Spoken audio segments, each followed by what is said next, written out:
Hello, everyone. Welcome to the Nocturnal Nerdcast, Pop Culture in the Dark. I am your host, Eric. You could be watching this on Eric's Reloaded. You could be watching this on AirrickDebunks. Muted. Doesn't say muted for me. Is it muted for y'all? Are you trolling me? Are you trolling me?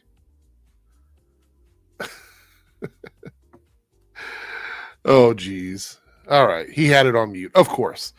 You could be watching this on Eric's Reloaded. You could be watching this on AirrickDebunks. Whichever channel you're watching on, thank you guys so much for being here. Right now, as of this moment, it is just it is just us, it is just we together on the Nerdcast. Thanks, everybody, for being here. We have a few topics tonight. Let's kind of go over what I've got in my notes over here. We're going to be talking about the Zelda photos that were released. I know there's a lot of buzz about that, so I want to give my thoughts and opinions on that. We have some DCU stuff to talk about, Batman quotes from James Gunn, as well as maybe some Dr. Fate stuff. We have the Moana live-action trailer. Haven't watched it yet, so watch it here together.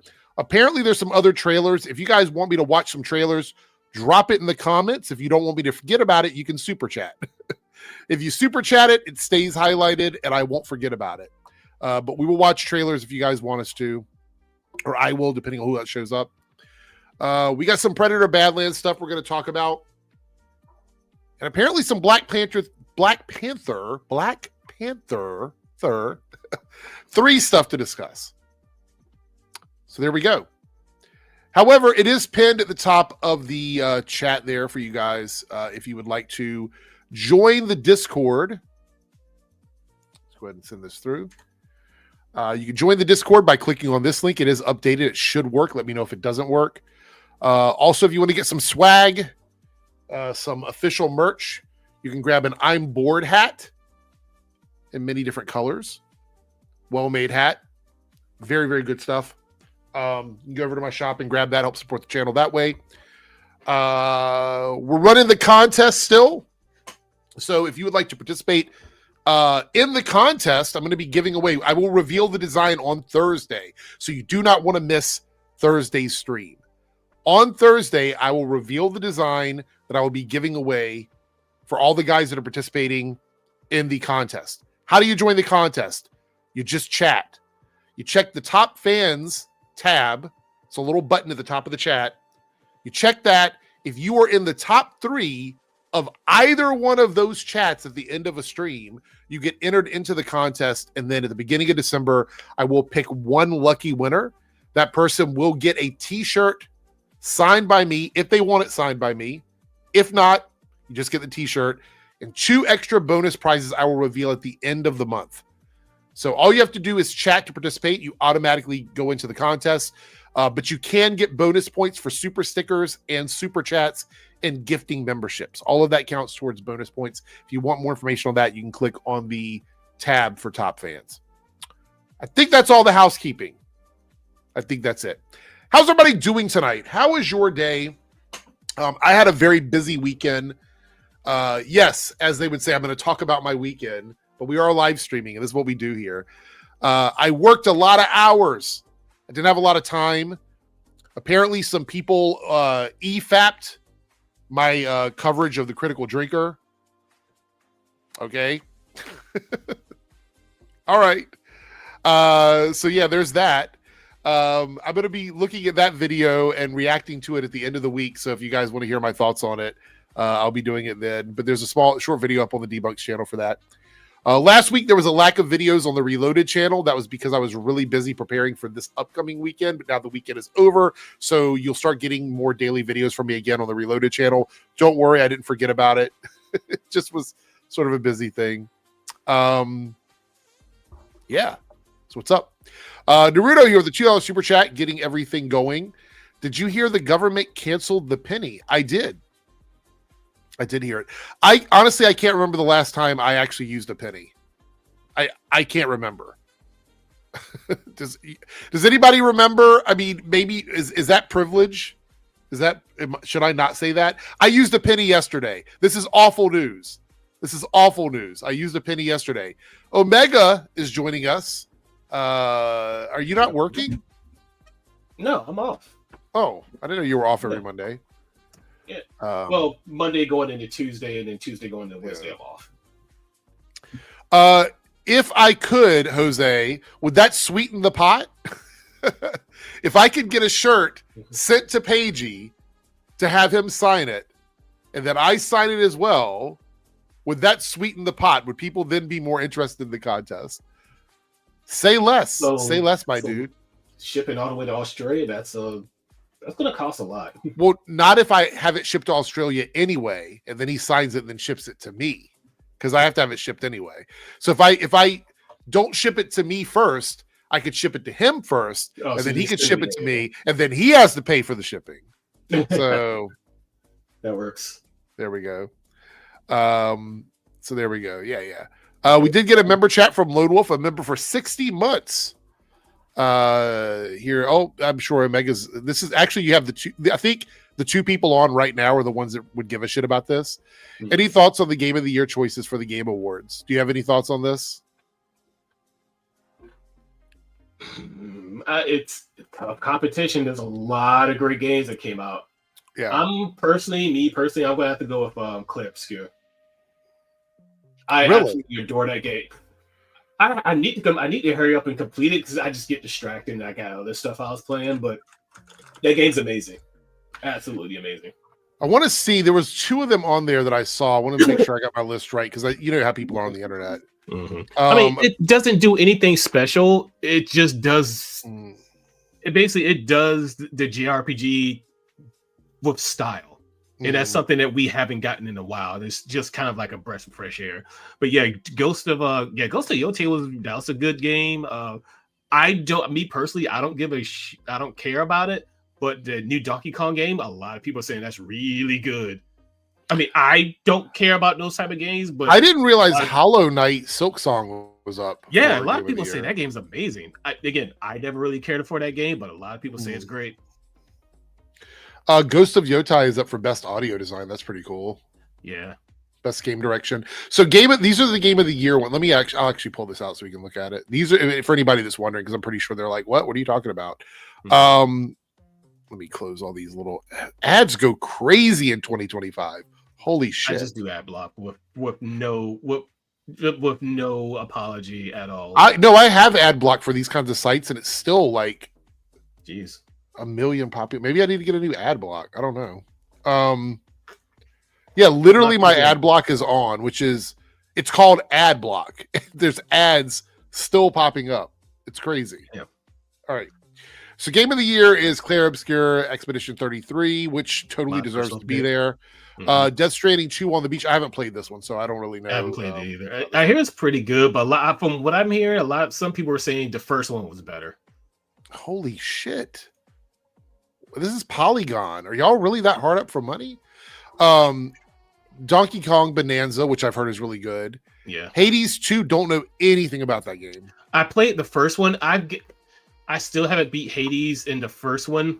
I mean, I got all the way to the end because the first time I actually got the Hades in the first game, I almost beat him. I just wasn't expecting that last form, and I got my ass whooped. I never made it back to him since. Hollow Knight Silksong obviously deserves to be there. Great. Kingdom Come Deliverance 2, I've never played that one either.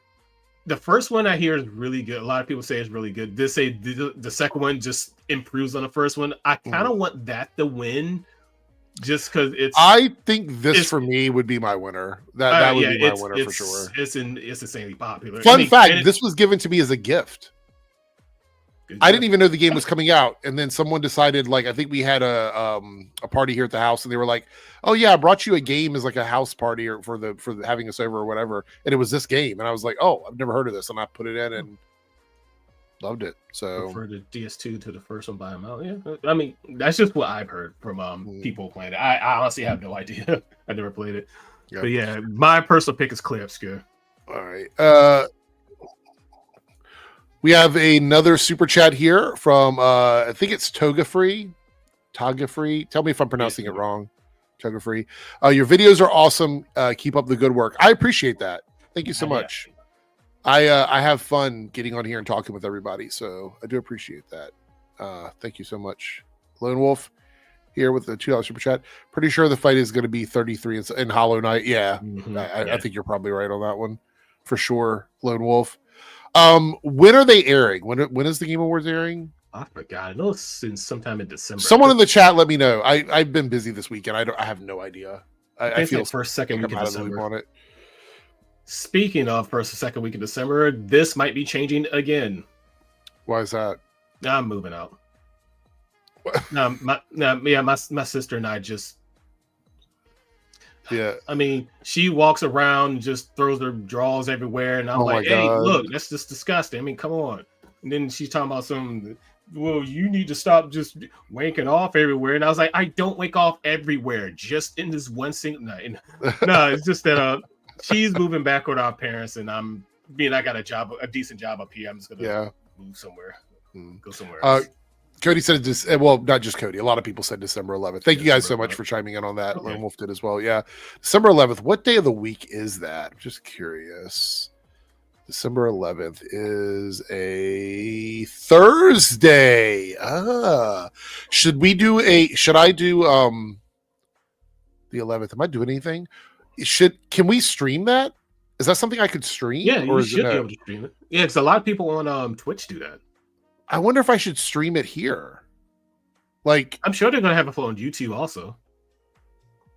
I don't see why not. I'll be getting ready for work then, but I'll probably watch the results when I'm on break. I mean, I wouldn't be able to do my normal late night. If I did it, that would be the stream. I wouldn't do my normal late night stream. But let me know if you guys want to watch party.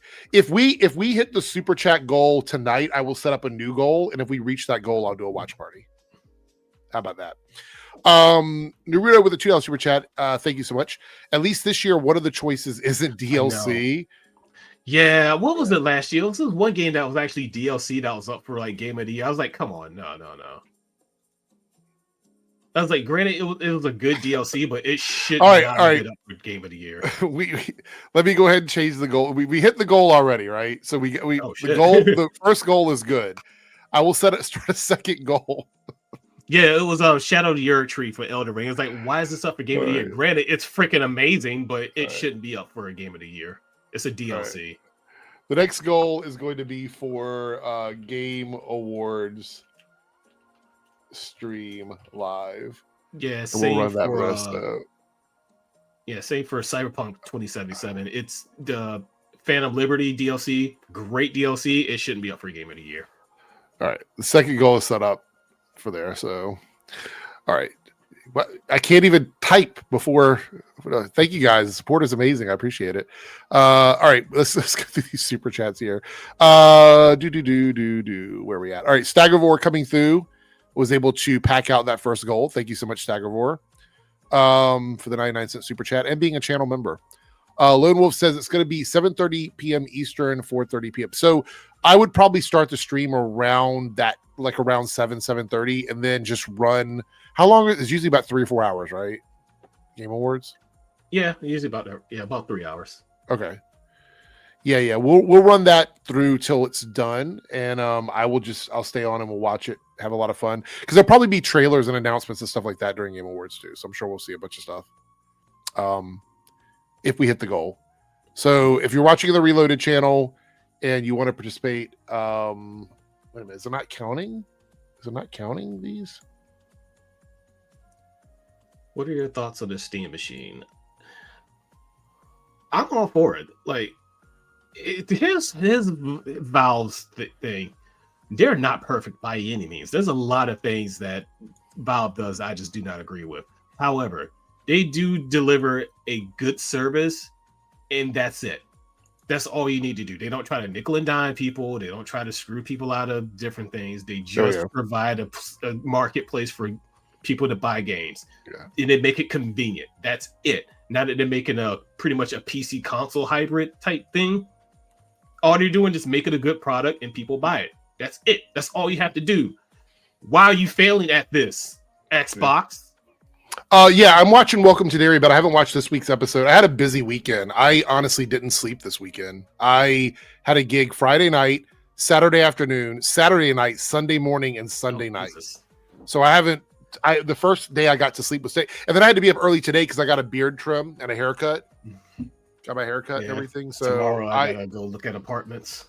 I literally have not been to sleep much. So I am running on farts and energy drink. So there you go.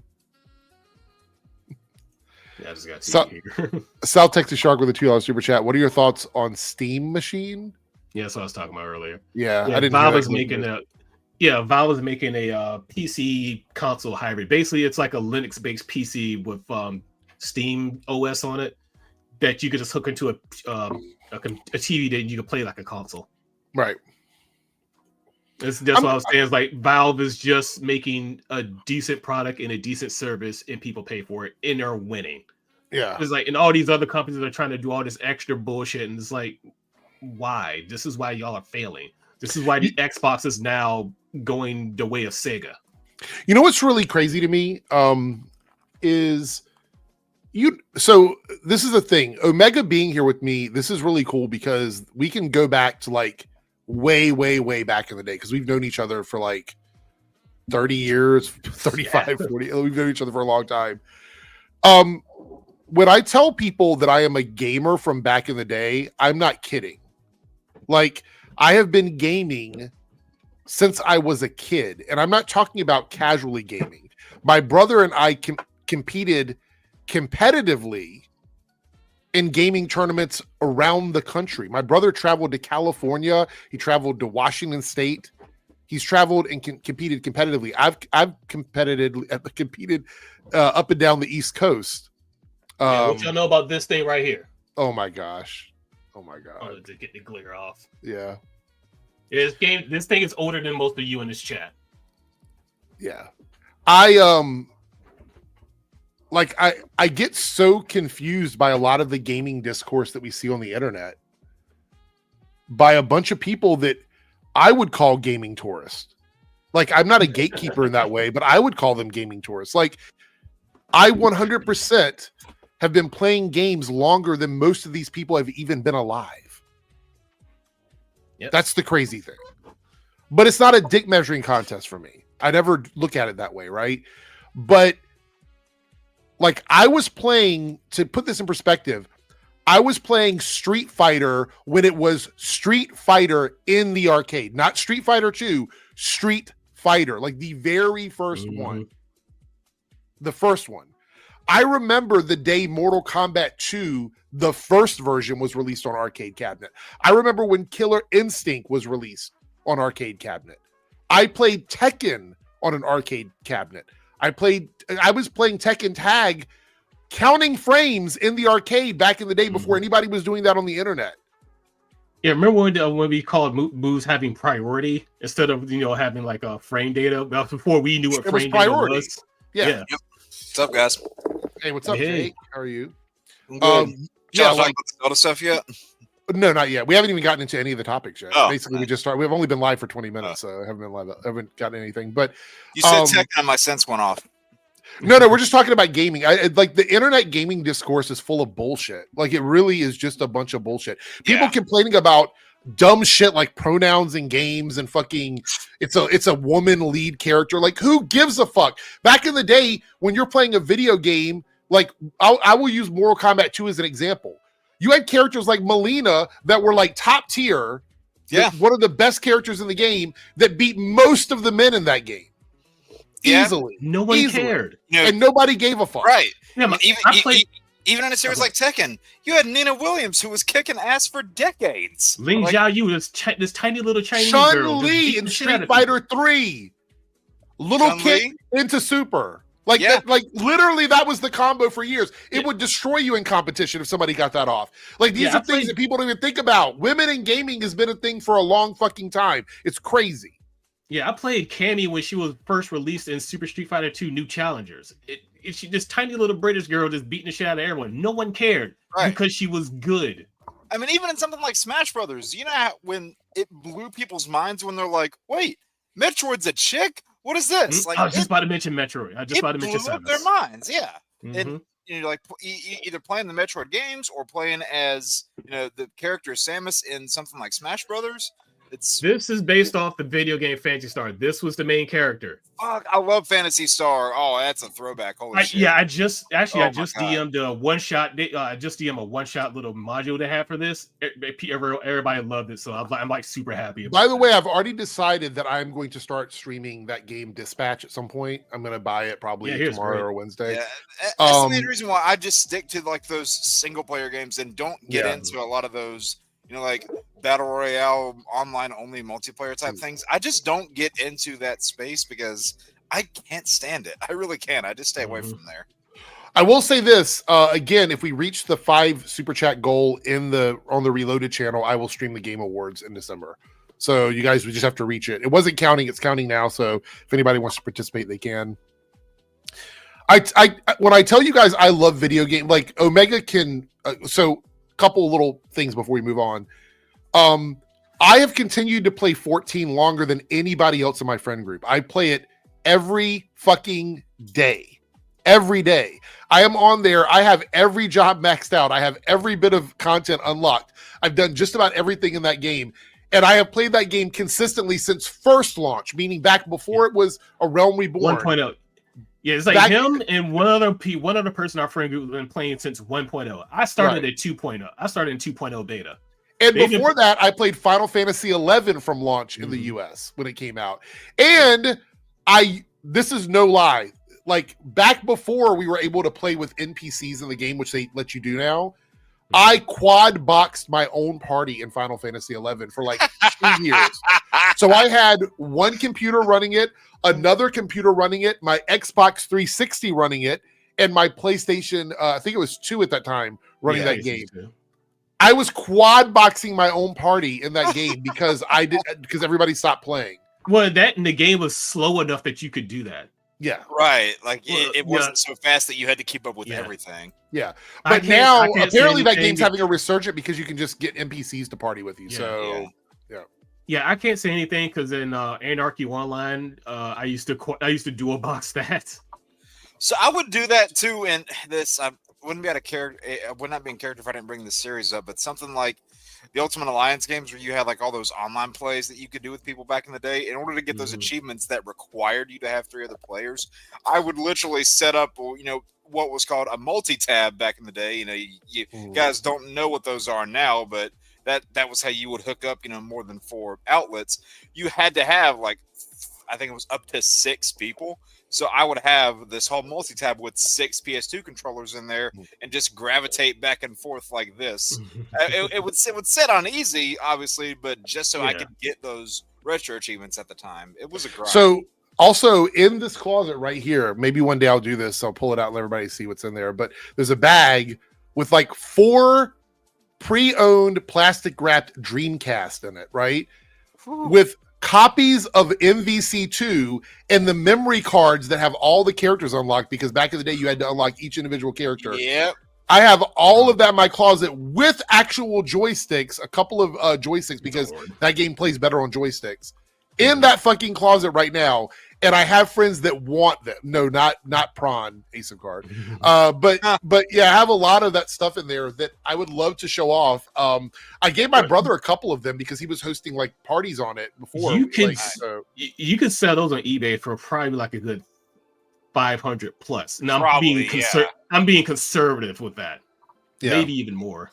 Yeah, under there I've got like a PS1, 2, a 64, Super Nintendo, a bunch of old shit that I hooked up. I even hooked up the PS2 the other day and was playing the PS2 copy of Kingdom Hearts 2 just for fun, just to get kind of in that groove of things again, because at some point I'm going to be doing the Kingdom Hearts Remaster Collection on my Lost Levels series, so was getting back into that groove a little bit. Well, I think it's really interesting. We'll answer these super chats in the member chat here, and then we're going to talk about the Zelda stuff because I think everybody's here sort of to chat about that. So we'll do that, and then we're going to watch the Moana trailer, which I haven't seen yet. So me either. All right, Tony Soprano here with a $5 super chat. Yeah, that's 2 out of 5. I can't do a Tony Soprano voice.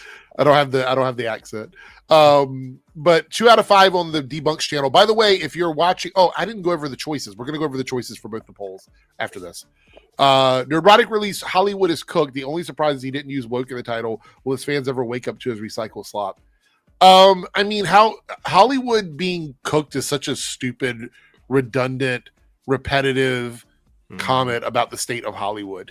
Like, to be quite honest, even on this stream where we talk about it, the levels that you would have to think, like in your mind, the levels you have to go to understand what is wrong with like media consumption, whether it be theaters or movies or things like that, is something that you would have to be a genius to do by yourself, or you would have to have a team of people put together to look at all those figures and numbers and try to figure something out. Because if you think Hollywood is putting out movies that are purposely bad, like, that's a level of brain rot I don't even know if I could conceptualize, to be honest. Yeah, and I've been hearing about Hollywood being garbage since the 80s, man. It's like people have been saying the same, doing the same song and dance since the 80s. And guess what? It's still around. The only thing I would agree with is I'm tired of like reboots and remakes. I really don't like that. I think that they need to move on from that. And we're going to talk about one tonight, The Running Man, that came out this past week. We're going to talk about that a little bit because I think Hollywood is tired of I think it's white male lead fatigue. So we're going to talk about that in a bit. Oh boy. I'm kidding. Lone Wolf here with a $5 super chat. If you were voting for content creator of the year, who are you picking? I'll pick Moist Critical, also Maximilian Streams, each year, so you can do it too. Oh, okay. Yeah, he's talking about she streams. Yeah, he's usually the one I usually watch before I started working nights. Yeah. Content creator of the year. Are we talking about gaming creators? I was just looking at that earlier. I forgot. Wait, is the full list out for that? Yeah, should be somewhere. I forgot where. All right, let's see what we got. It took me to a 404. What? Whoa. Error 404 not found. Yeah, the Game Awards says 404 not found. Whoops. Huh. Are they removing someone for something? I'm looking through Twitter here. All right, hold on. Let me see. I'm going to go through to the like what it was before. The 404 that's crazy. I would never get nominated for anything because YouTube is attacking my channel, guys. It's been blacklisted, and I need you to make sure you are super hyping the channel, liking it, sharing content. Oh my god, they actually have actual fighting games in the best fighting games category. Oh my god. I remember last year they had some bullshit in there that wasn't even a fucking fighting Final Fantasy 14 is in best ongoing game again. That's amazing. It's one of the few decent ones that's still going. Most of the others are just kind of petered out. Oh my god, there's so many categories. We should have put this as a separate topic for tonight because holy shit. Yeah, I don't see the streamer thingy anymore. Oh, here it is. Okay, so K-Drill is one. Kai Sinet is another. Moist Critical, Sakura Miko, and the Burnt Peanut are the five. I don't know half of those people. Who? I know of Kai Sinet. I know of. I know who that is. I know who Moist Critical is. And I know who K-Drill is, but I've never heard of Sakura Miko or the Burnt Peanut. Yeah, the rest of them I have never heard of. Never heard of those people. Burnt Peanut. That sounds like a nickname I could have given to a classmate in high school. I would say, I mean, if they're going strictly based on like reaching people, it's either going to be Kai or Moist. Yeah. Charlie, he's okay, I guess. He's not bad. He's not freaking Asmongold who lives with fucking roaches. Now, how do you have that much money and still live with fucking roaches? That's why. No self-awareness and a lack of maturity. Cody here, a member for day and age, no way. 70 butts says my very first gaming console was my big sister's Nintendo 64. Shout out to the N64. 64 is a good system. I never owned it, but my next door neighbor did, so I went over to his house to play. I'm pretty sure that Omega's favorite console is Nintendo 3D. Nintendo 3D. You ever heard of that? Oh, look. No. There you go, N64. It's the Nintendo thing where you like put on the 3D thing on your face. And you mean the Virtual Boy? Yeah. No, there was a guy, I don't know if you remember James. I mean, he used to be at the arcade. You probably seen him every now and then. Yeah. He had one. That thing was terrible. I could only play it for like maybe 15 minutes before my freaking eyes started hurting. Virtual Boy. Right down here, I have a PS1, 2, a 64, and not the roaches are on his subs. I'd say my favorite console was the Dreamcast. South Texas Shark says that their first console was a PS2. I don't know what my favorite one was. I mean, I started with Super Nintendo. I started with the Atari 2600. I was like 3 or 4. I didn't know what I was doing. I think my favorite, which didn't unfortunately sell very well, which is unfortunate because I think they had a fantastic roster. I'm gonna probably say GameCube. Yeah. The GameCube's the only Nintendo system I really gave a shit about. Fair enough. All right, I think we have one more super chat, and then we're gonna pull up the article for Zelda. Oh, actually, we'll do the. I appreciate it, Harrison. I got the Twilight Princess hat, and I got the Link shirt. Mm-hmm. Chaos or Chow? Wait, not Chaos. The Chow dude. Chow. Chow? Okay. Probably Chow dude. Yeah, $5 super chat. 2 years ago, EVS and its fans started a petty rivalry between Eric July and FNT. I don't like either faction, but it's a good lesson on how not to build a group. Okay, so these guys probably have no clue what you're talking about. Eric July, they might know the name, but Friday Night Tights is the podcast you're talking about. And EVS is Ethan Van Sciver, or comic artist Pro Secrets on YouTube. I'm going to speak thank you for the super chat, first of all. Any community that is built on outrage and anger and shit talking people is going to be full of people that are not your friends. Like the FNT group, the fuck around and find out group, has burned so many bridges between people.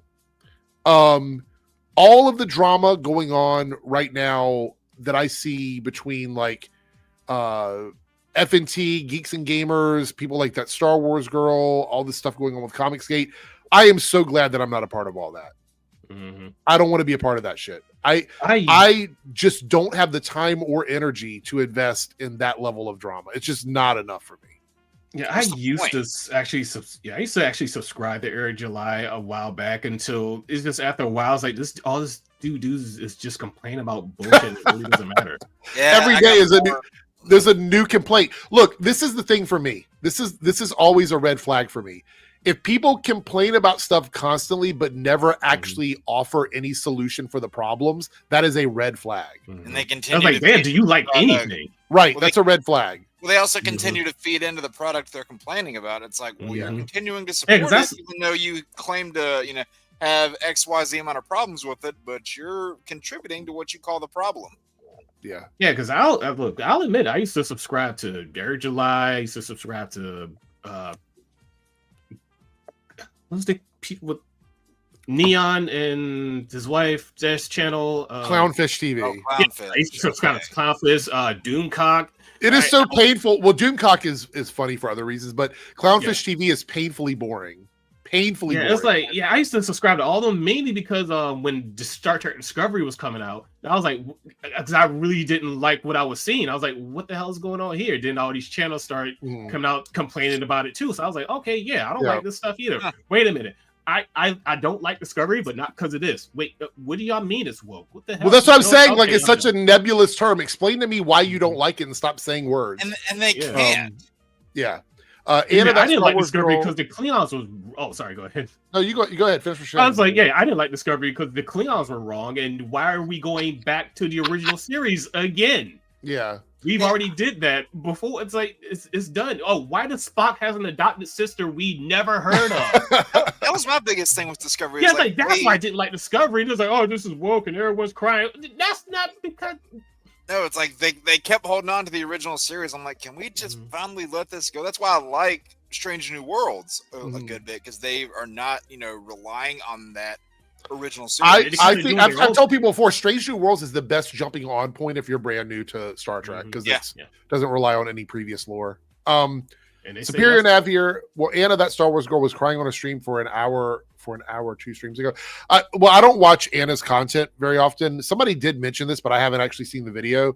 But I do know some of the context is that a lot of people around her were not actually her friends.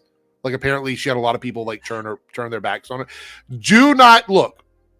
This is not. I don't know specifically what was happening with this or whatever, but in future, moving into the future, we're not looking at the past, moving into the future, you should always be skeptical of quote unquote friend groups that are involved with hating stuff all the time. It's just not a good place for you to be, honestly. It's See, not. This is what I hate about these YouTube click things that thrive off of hate. You know, they all act like they're this one big happy family, and you know, deep down, they really don't like you or give a damn about you. And you mess up one time or go against their quote unquote rules. You mess up one time, that's enough to be ostracized. That's not a family. That's a damn cult. I have told people several times, if you come into the stream, you will know it just from being here. People have differences of opinion a lot of times on a lot of different things. Oh, yeah. The only thing that I will not put up with is the nebulous framing of something being bad because it has a black person in it or there's a woman in it or something like that. Like those types of opinions to me do not hold up. Like, explain to me why you don't like it that does not require you to say there's a woman lead. Like, that's just not a good enough fucking reason to dislike something. For example, in Star, like you were talking about Discovery, right? Mm-hmm. Even if you replace Michael's character with any other person, whether it be another man, another woman, somebody who's not black, somebody who's gay, somebody that's trans, the story issues that you had with it would still exist. Yep. No matter who Michael was the character. Yeah, I was still complaining that why is this show centered around Michael Burnham? Even freaking Next Generation didn't. And around Kirk. Why is Michael related to a character that we've known for years that we never knew anything about? We never heard of him. Yeah. And now all of a sudden they're important. Yeah, now and you can have that conversation without going, it's a black girl in the lead. Like that that doesn't make a difference. Even if like, Michael was the dude, I'll still be like, why is this show centered around this person? What the hell? Right. Yeah. The original series didn't center just around Kirk. Next Generation didn't center just around Picard, and same with Cisco and the rest of them. It was everybody, and it's like they had such cool characters. Like the one girl with the I actually saw her at Dragon Con when I went. She had like no one there. I felt so bad. I was like, I did not watch the show, and I don't really like it. She had the weird thing over her face. She was a cool character. They did nothing with her. Just one of the person who had like the robot, the android girl, did nothing with her. She had an incredible backstory that they finally did like in season 3, I think, and then killed her off that same episode. They have a lot of cool characters. They just didn't do anything cool with a lot of them. But this is not the conversation you would hear on those channels. On those channels, they don't like because it was a black woman. Yeah. All right. I was like, oh god, shut up. Let's go ahead. We're gonna jump. Well, actually, no. We want to read off the choices. So, if you're watching on the Debunks channel, we are 2 super chats away from you guys choosing what a video topic I will cover next week. The first one is Nerdrotic's Failure Exposed. These are all satirical titles. Critical Drinkers Decline. The Grifter Myth About Diversity. Or I could react to a new channel that I've never reacted to before. And we need 2 more super chats over there for that. And over here, you might get a 4-hour stream of somebody complaining about you. Be careful. Yeah, I know, that was really funny. On the Reloaded channel, we've already hit the goal, but you can still vote on it. This is top 5 comic book castings with wasted potential, which is one of Jake's choices. Another one of Jake's choices is top 5 standout scenes from superhero films. So that's one of the other ones. The 2 I added is top 5 favorite swag, toys, etc. that you own. So like a show and tell stream. Top 5 worst mistakes in the MCU/DCEU. And we can even extend it to the DCU if people want to talk about that as well. So those are your options. However, we're 1 out of 5 super chats towards the gaming stream. So if you would like to donate for that, you can. Okay, with that being said, let's go ahead. I'm going to put a marker here. I didn't say you could copy me with the gaming streams. Kidding. All right. This was this came out, and we're going to look at each picture individually as well. This is Miyamoto. We have officially begun filming the live-action adaptation of The Legend of Zelda in the magnificent great outdoors together with Bo Bragason, who plays Zelda, and Benjamin Evan Ainsworth, who plays Link. The filming is progressing smoothly, so I would appreciate it if you could quietly watch over us. I love the how polite this post is. The theatrical release is scheduled for May 7th, 2027. Please wait just a little longer. Miyamoto's a class act. He's always been. Yeah. Let's take a look at the individual pictures here. And here we go. This is one of the first ones. What do we think, fam? And chat, I want you to chime off as well. What are we thinking? Looks very Breath of the Wild based. Yeah, it's very Breath of the Wild, yeah. Do we know? I'm I was saying, do we know what the only... story is for the movie yet? Do we know what era this is for Link and Zelda? So, I'm thinking it could be kind of a mix, like maybe like a hodgepodge, like maybe the grander world scale that you saw in something like Breath of the Wild, combined with maybe a darker tone that you saw in something like Twilight Princess. Maybe avoid a lot of the time travel shit. Maybe avoid that. But I don't really know. And I think somebody brought it up in the comments. I can't see who it is, but it passed it. Somebody said, will Link talk? I imagine so. I imagine there's going to be dialogue, and even one of the pictures that you see of the actor, you can see he's doing what's called the Link stare. But actually, there's a better picture here. Let's go through the pictures. We got a couple of close-ups here. I think that one. Link's here just. Yeah. Okay. When we first saw the pictures of this actor, I wasn't totally sold on it, but I am like, this is 100% Link to me. I'm there day 100%. I am there, and now it'd be awesome. I don't know if we're gonna get this, but it'd be awesome if we could get some version of Epona. What do we think? Let's go ahead and take a better look at Zelda here. One of the more polarizing castings here. Great. I have no notes for these two. Like, I know when we first saw the pictures, they weren't made out to look like the characters they were portraying, but holy shit, they have done a great job on this. Not only that, but let's go back to that first picture here. This looks amazing. Yeah, like he's wearing the fucking tunic.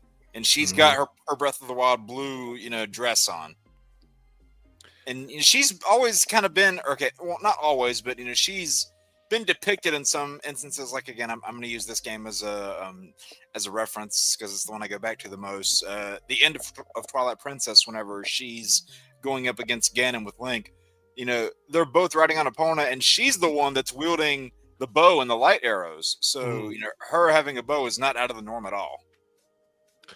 Yeah, I like the colors here. I like the costume design. I want to see what Hyrule looks like, though. I want to see that. That's what I'm. Well, he said, "Please."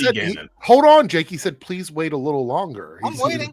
He was being very nice about it, and very polite. Like it's but no, I agree with you. I would love to see what the rest of it looks like, and I love that this. From what I can tell here, there's going to be a lot of on-location filming, which I think is going to make this look even better in terms of how the visuals and the cinematography goes for the film. I'm very curious about the soundtrack. I don't know if we're going to hear anything like anytime soon, but I would love to hear what the soundtrack's going to be. Do you think they're going to go with like one of the older scores for the games or something more recent for the movie? I think more nostalgic. What do you think? I think you could do a mix, honestly.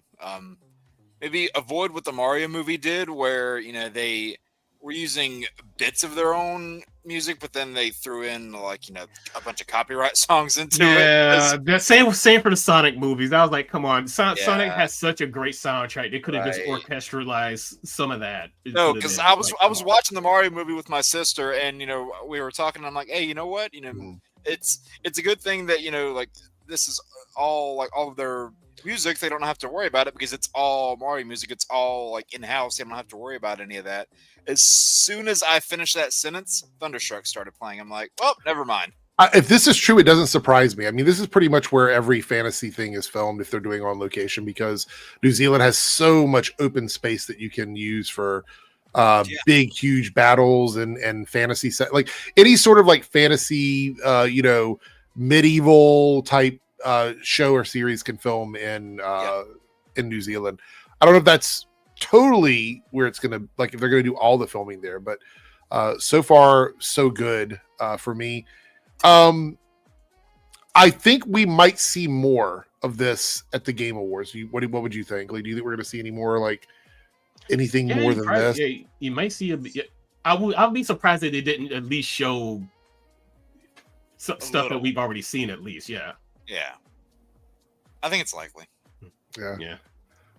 Jay here says Zelda also uses the bow and light arrows in the final fight of Wind Waker.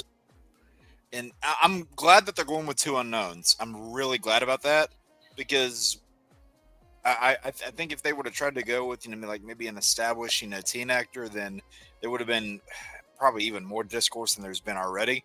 But Mhm. now, like, we don't have a frame of reference for these two because these are largely unknowns. Yeah.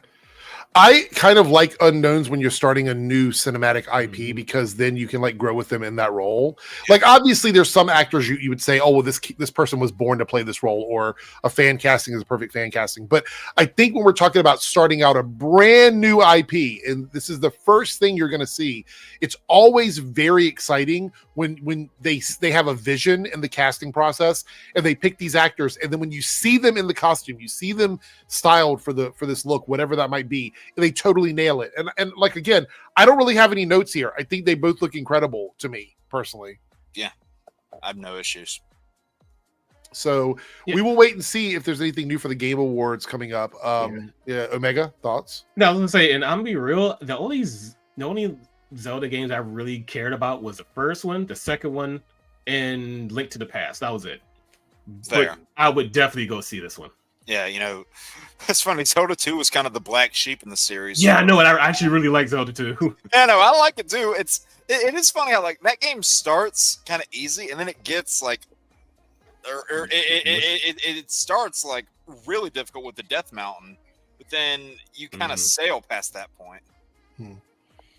Harrison says Game Awards are a Nintendo Direct type thing. Yeah, that's fair enough. Yeah, either way. Yeah, if they don't show that in the Game Awards, they're going to show it in the Nintendo Direct and give you like much more information. Okay, so before little teaser. Before we wrap this up, excitement level for this, is everybody ready for this movie? Like, you're going to be there opening weekend, or is it like in chat you can chime in too? I'm curious. I will be there opening weekend. This is a game that I grew up with and I've played off and on pretty much my entire life.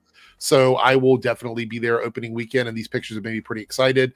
I don't really even need a trailer, to be honest. I think I would probably show up whether we get a trailer or not. But yeah, Omega, how about you?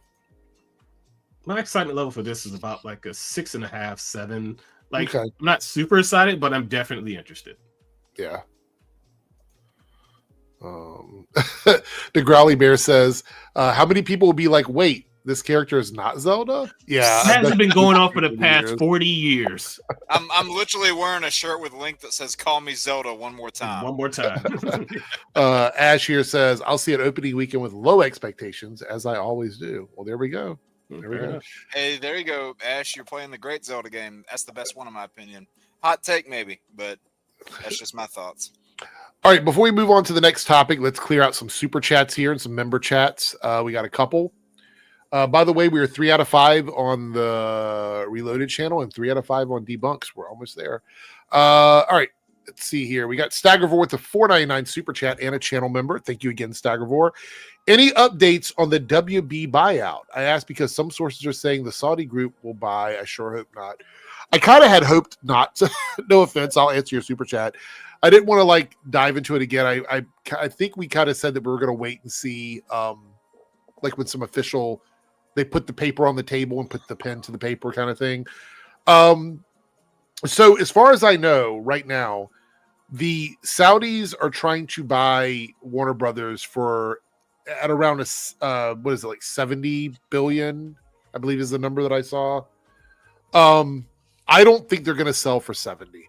Like I said before, I am very confident that Warner Brothers as a whole company is a 3-figure billion-dollar sale. I think they want there's 3 figures. We won't know anything for sure until December. I don't see, I'll be quite honest with you guys, I don't see why the Saudi groups want Warner Brothers, because there's a lot of things in that package that they just don't fuck with typically, which is linear television. Like, I don't think they give a fuck about HBO, to be quite honest. I have a theory on that. Well, I don't even know if you call it a theory. It's just more like it's definitely not. Look, I want to put this out there. It's definitely not for DC. Yeah, I don't think it's for DC. But go ahead. What's your theory? Basically, from what I've observed, what I gathered, I'm kind of basing this off of just that. I've done really no research, so just take all this with a grain of salt. I think they're diversifying their portfolio on this one because, you know, a lot of those Saudi princes, apparently the oil reserves are running out. So they're like, once that goes, they need to get their hands into other things. So like they were doing with they bought SNK a couple years back. They bought Evo. I think sometime this year or last year. I think it was last year they bought Evo, and they was getting into video games pretty heavily. Yeah, I think just now they're getting into just entertainment business just to kind of diversify. To be fair, okay, so I also want to let me quell some of the outrage about this. Okay, I don't like that the Saudi government would own a prestigious studio like Warner Brothers. I think that's a bad fit for Warner Brothers, obviously, but they're about the money, right? So for them, it is all about buying something and generating revenue off of it. So if they were to buy the studio, everything would be streamlined and designed to pull in as much money as they can possibly get out of it, which is why a lot of mobile games are owned by Saudi companies. It's why a lot of gambling sites are owned by them. It's why a lot of sports venues are connected to them. They funnel everything into a very narrow space where it's all about making money off of it. That's really what it's all about for them. And these are people that already have ungodly amounts of money. We're talking about people that are already so rich that it doesn't matter. Think about this. If they could buy Warner Brothers for $70 billion, let me put this in perspective. They could pay double that for Warner Brothers if they wanted. If they wanted to buy Warner Brothers for $140 billion, they could put their money on the table and they would be able to do it. That's how much money they have for this, right? And even if the buyout didn't prove to be worth it, it would still be chump change to them. Yes. Yeah. 100%. So for me, I don't think it's a good fit. I don't understand. Maybe you're right, Omega. Maybe they just want to diversify their portfolio. I think there's a lot of things within the Warner Brothers bucket that they just don't, I don't think they care about. We'll see. We'll see what happens. Anyway, Staggermore, thank you for the super chat. And if you would like to ask about it again next week, you'll have to super chat again because I'm not going to discuss it again until then. We do have a member chat from Michael DeFonte here, a member for 15 months. And this, pay attention, everyone. Put down your controllers and pay attention because I know people are playing video games watching this, okay? Put down your controller. You can wait. If you're in a dungeon, I don't care if you're a healer. If you're healing, let them die. Okay? To everyone watching live or the recording of the show, please click the like and thumbs up button. It helps the channel grow. Michael is absolutely right, and it is more important than making sure that you top off that tank before he goes in to do a pull, okay? I know 100%. So anyway, just kidding. Thank you, Michael. I appreciate it. Can I finish this arena battle now? Yes, go ahead. Go ahead. Raid Shadow Legends. Join my clan today. All right. I can't stand that game. I'm sorry. I can't. By the way, we have hit the goal, so we will be streaming the Game Awards on the 11th of December. Sweet. So we'll be doing that. That'll be a lot of fun. Thank you guys for helping to contribute. Lone Wolf here with a $10 super chat. I'm with Boba. He talked about it today on stream and said it looks good, but a little skeptical until we see motion pick feel more cosplay, some live action. Have burn us. Also, don't know they're acting. Oh, this is about Zelda. Gotcha. I was like, wait, hold on. Look, I think the styling is right. It looks great for me. I'm probably going to go see it anyway because it's Zelda, and I've wanted to see a Zelda live action movie for ages. So the bar is pretty high for me. But a trailer could sweeten the pot for me. It can make it a bit more spicy for me if the trailer comes out and it's really good. So I'm totally down for that. So yeah, that's totally where I'm at on that. Lone Wolf continues with a $2 super chat. He's curious, but is just skeptical a little bit. I mean, look, it's okay to be skeptical about any bit of entertainment, especially something with nostalgia like Zelda has. But I feel like it's in good hands if Miyamoto is involved with it. Like I feel like that's in good hands. If the the word I'm looking for. If the creators of the source material are there, either on set or being consulted on anything, more than likely it's going to be good. Yeah, usually. Right. Because you got like the people that were directly involved with this stuff. Yeah, like with the One Piece show, like no one with Netflix. It's like, first of all, Netflix, no one thought that was going to be any good at all, and it turned out to be great. Unlike the Cowboy Bebop show was absolute garbage because the original creators were nowhere to be seen, and it was ass. What a great look, not to get sidetracked, but what a great cast for all of those people to be put into a project that was just not good. Oh, God, like, don't remind me of that. We didn't even finish the series. Like, we didn't even finish it. Potential. Staggervore topping us off with the 99-cent super chat to get us over the goal. Thank you so much, Staggervore, for always being there and supporting. Columbia Rican here, who makes it 4 out of 5 on the Debunks channel, says, "Damn, you called me out. I was playing Elden Ring while lurking and watching the stream. Here's a dono to support the community and the channel." Thank you so much. Look, I am a gamer, as I've said before. I listen to podcasts while I'm gaming, so it's no big shock that you guys are doing it as well. And I support, if you're playing games and you're listening to us, you are totally welcome here. But just take a second. Just take a second to hit the like button, and I appreciate it. Or a super chat. Super chatting is always welcome as well. Thank you so much, Columbia Rican. I do appreciate it. These are critical levels, man. I know. It is what it is. All right, so let's go ahead. We're going to talk about let's do this quickly here. Not quickly, but still. We got any bonus things tonight or no? If we need one more person to show up. All right, cool. So if somebody else shows up, we'll do it. All right. Ryan Coogler confirms Black Panther 3 is his next movie, and this is via Deadline. It's not clickbait. This is real. Like, I saw the clip and everything. But what are our thoughts on this? Because we know that I would say Disney and Marvel has played in his face a little bit, because they kind of threw Ironheart out. They kind of threw out Eyes of Wakanda, which was actually good. Right. It seems like they just didn't give a shit, right? But here he is saying that Black Panther 3 is his next movie. I got a couple questions. One is this the last time he fucks with Marvel or not? Like, is this his last thing? Because it would be awful for him to leave. He's put out some solid projects for them. But I feel like if the writing on the wall is what I think it is, Marvel might be like, we're just not dealing with Wakanda anymore for whatever reason, because the Chud said so, I guess, whatever. Or do you think this is them confirming that he's going to be around for a while? And what do we think the date is going to be for a Black Panther 3? Like, where do we think this is in the lineup if it's his next movie? Meaning that they'll probably go into production sometime in 2026, right? Yeah, we probably ain't seen that till like 2029, 2030, maybe.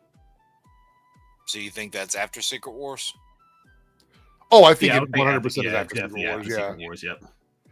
I've got a hot take on why that is, but what about the whole stuff with Ryan Coogler? Do you think this might be his last Marvel film, or do you think he's going to continue to work with them? I don't really know. Because think about it, his Ironheart series and his animated series both got dumped onto Disney. Yeah. They got very little fanfare, very little advertising. And to be quite honest, regardless of what you think of Ironheart, Eyes of Wakanda was really good. Yeah. It's a really good animated series. Hell, I'm that person that enjoyed Eyes of Wakanda more than Wakanda Forever. I've heard that. I've heard people say that. I would say, as a director, somebody that's been working with him as a director and a producer, it must fucking suck to have all your projects in the same year. You have two projects that come out in the same year, and they just kind of dump it onto their streaming service and don't promote it properly and all that other stuff. I think there has to be a lot of love given to Ryan Coogler with Black Panther 3. Like, I want to see them kind of going hard on this one and really, really promoting it for him, because I feel like a lot of the goodwill and good faith they had over the years with the Black Panther franchise has kind of been diminished a little bit. Yeah. And some people didn't like Black Panther 2, to be honest. The Black Panther 2 Wakanda Forever. Some people didn't like that. I mean, I didn't love that movie either, but I'm not saying it's because of necessarily anything Ryan Coogler himself did. Right. But also, I mean, like, I do acknowledge that with that movie, they were dealt the worst hand possible. Right. Like, because they're that scenario is a scenario that right. I don't think we've ever seen. Like, think about this: your lead actor unfortunately passes away. He's a fan favorite. People love the actor. He was very outspoken in his community as well as on the world stage. And you have to do a sequel to a connected universe that you didn't plan on doing because you had another script planned out. Like, it was a really, really like bad.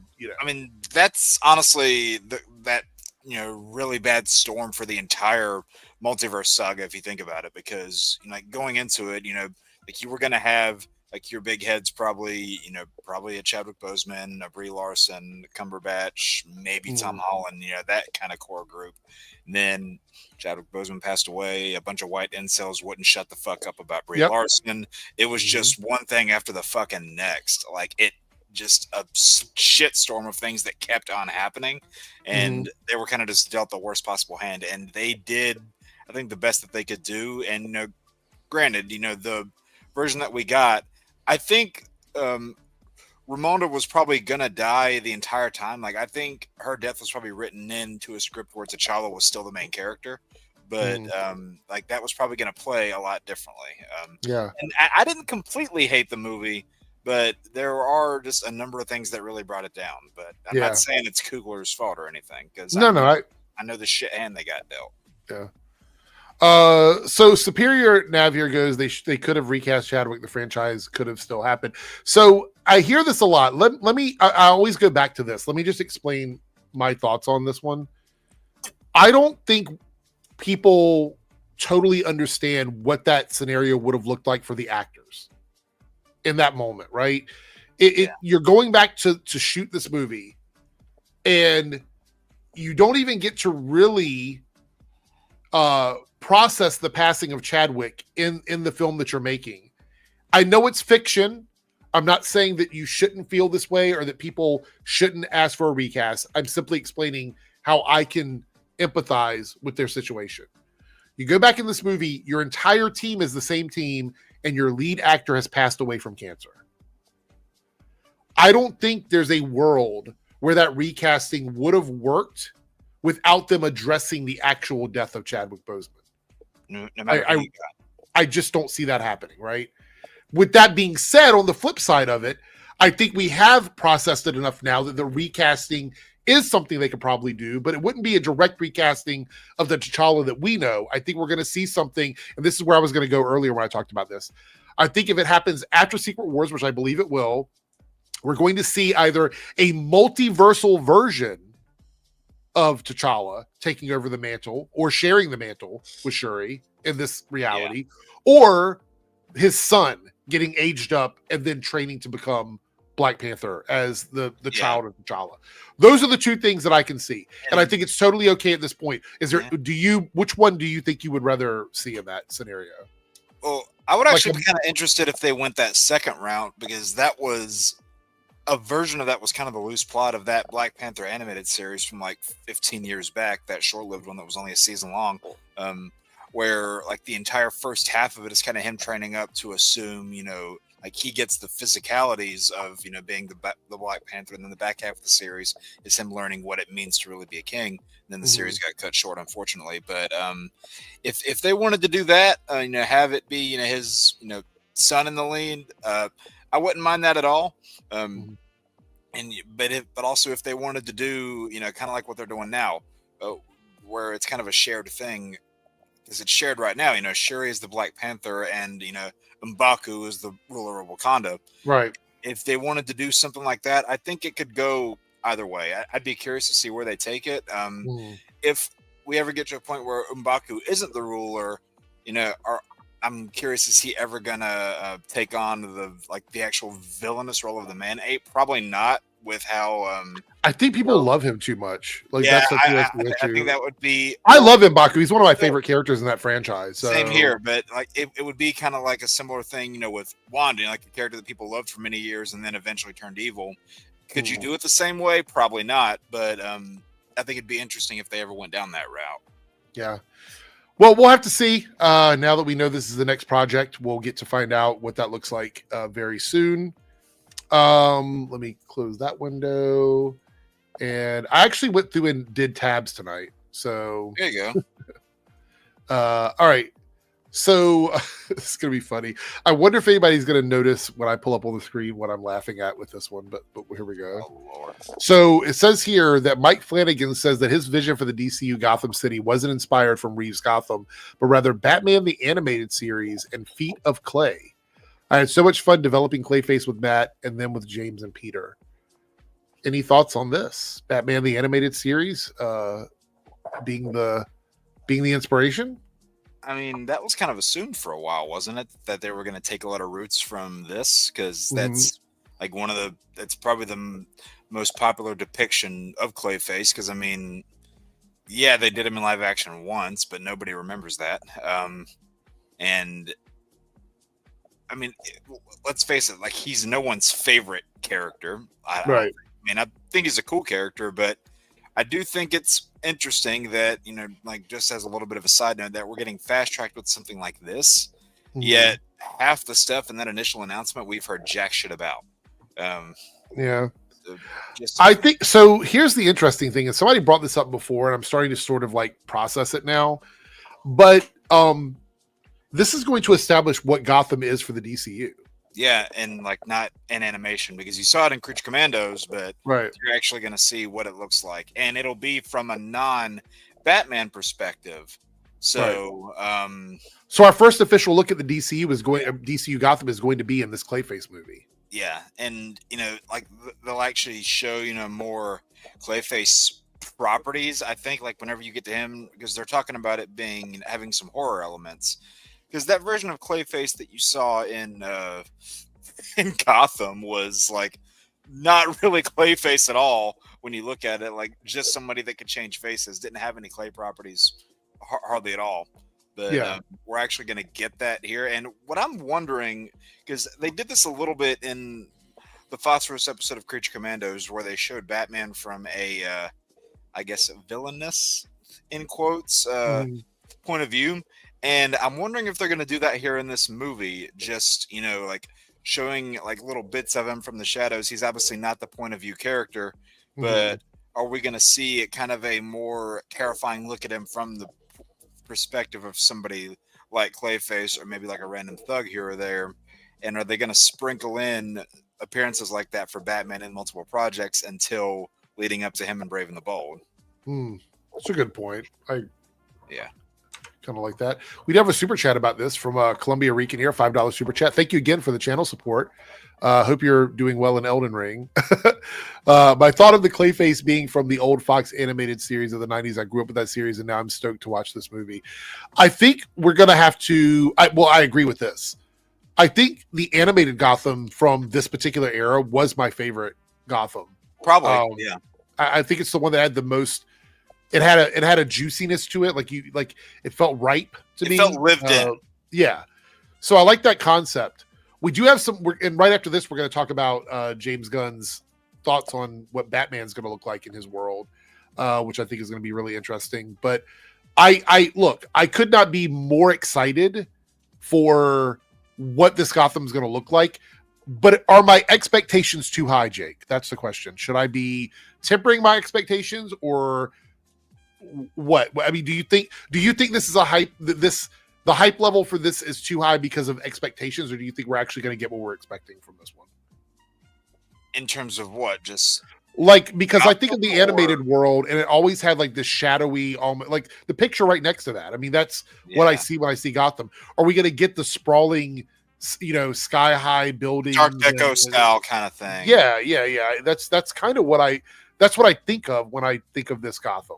I don't think it's unreasonable to make that assumption, but I think kind of like you saw in the Miyamoto thing, just have to like wait and see. Yeah.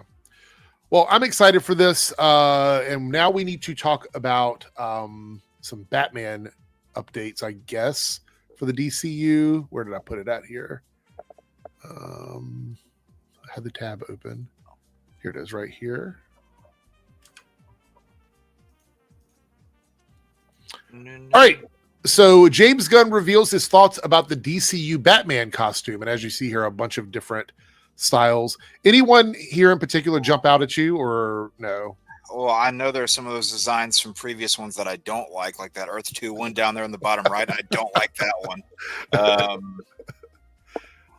It looks kind of like the one that Ben wore in the Flash. That in the Flash, is so fucking ugly. I don't like the ones with the raised shoulders here, like this one right here. I don't remember what run that's from. I think it's a 90s run. I think it might be the 90s run. But there was a fan image that I saw. I'll see if I can find it right quick and send it to you, that I think would be a good depiction. But if they were going to go, for like the way to differentiate themselves from Pattinson as much as possible, then what I think they should really go all in on the like the the blue and the gray. I think you should do the oval.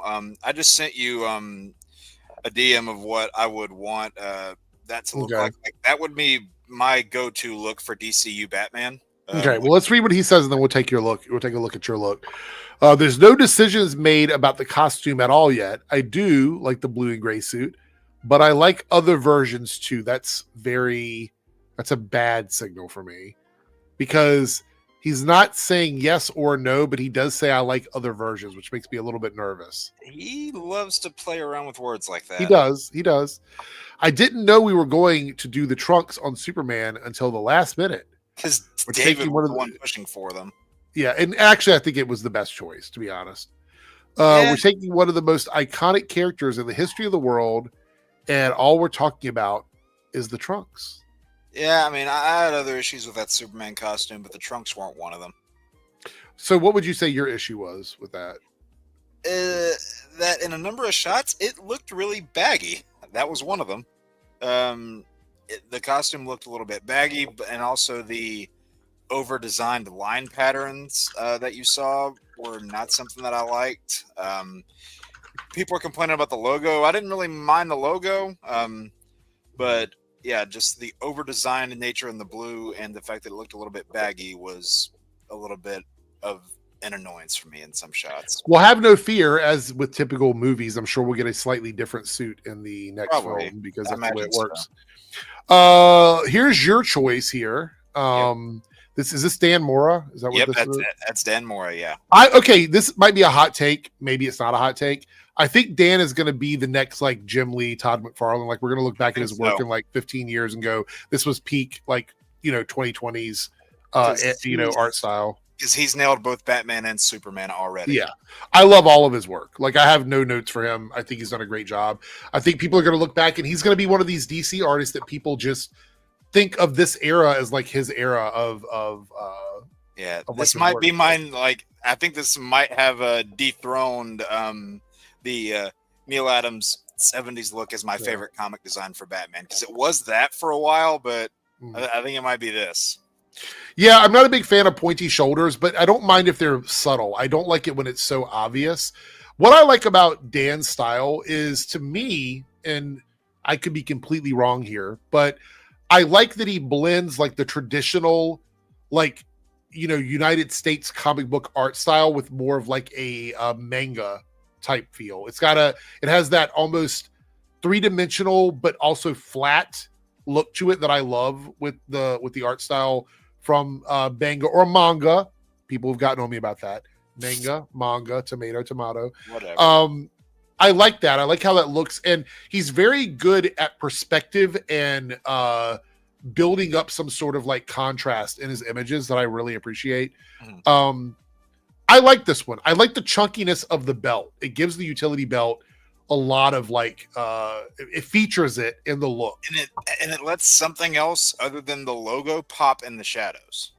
Yeah, and the yellow symbol with the bat on it. I mean, the whole logic behind this. I mean, Keaton even said this in multiple interviews, going back to the 90s, where like they would explain, like, why is the oval there?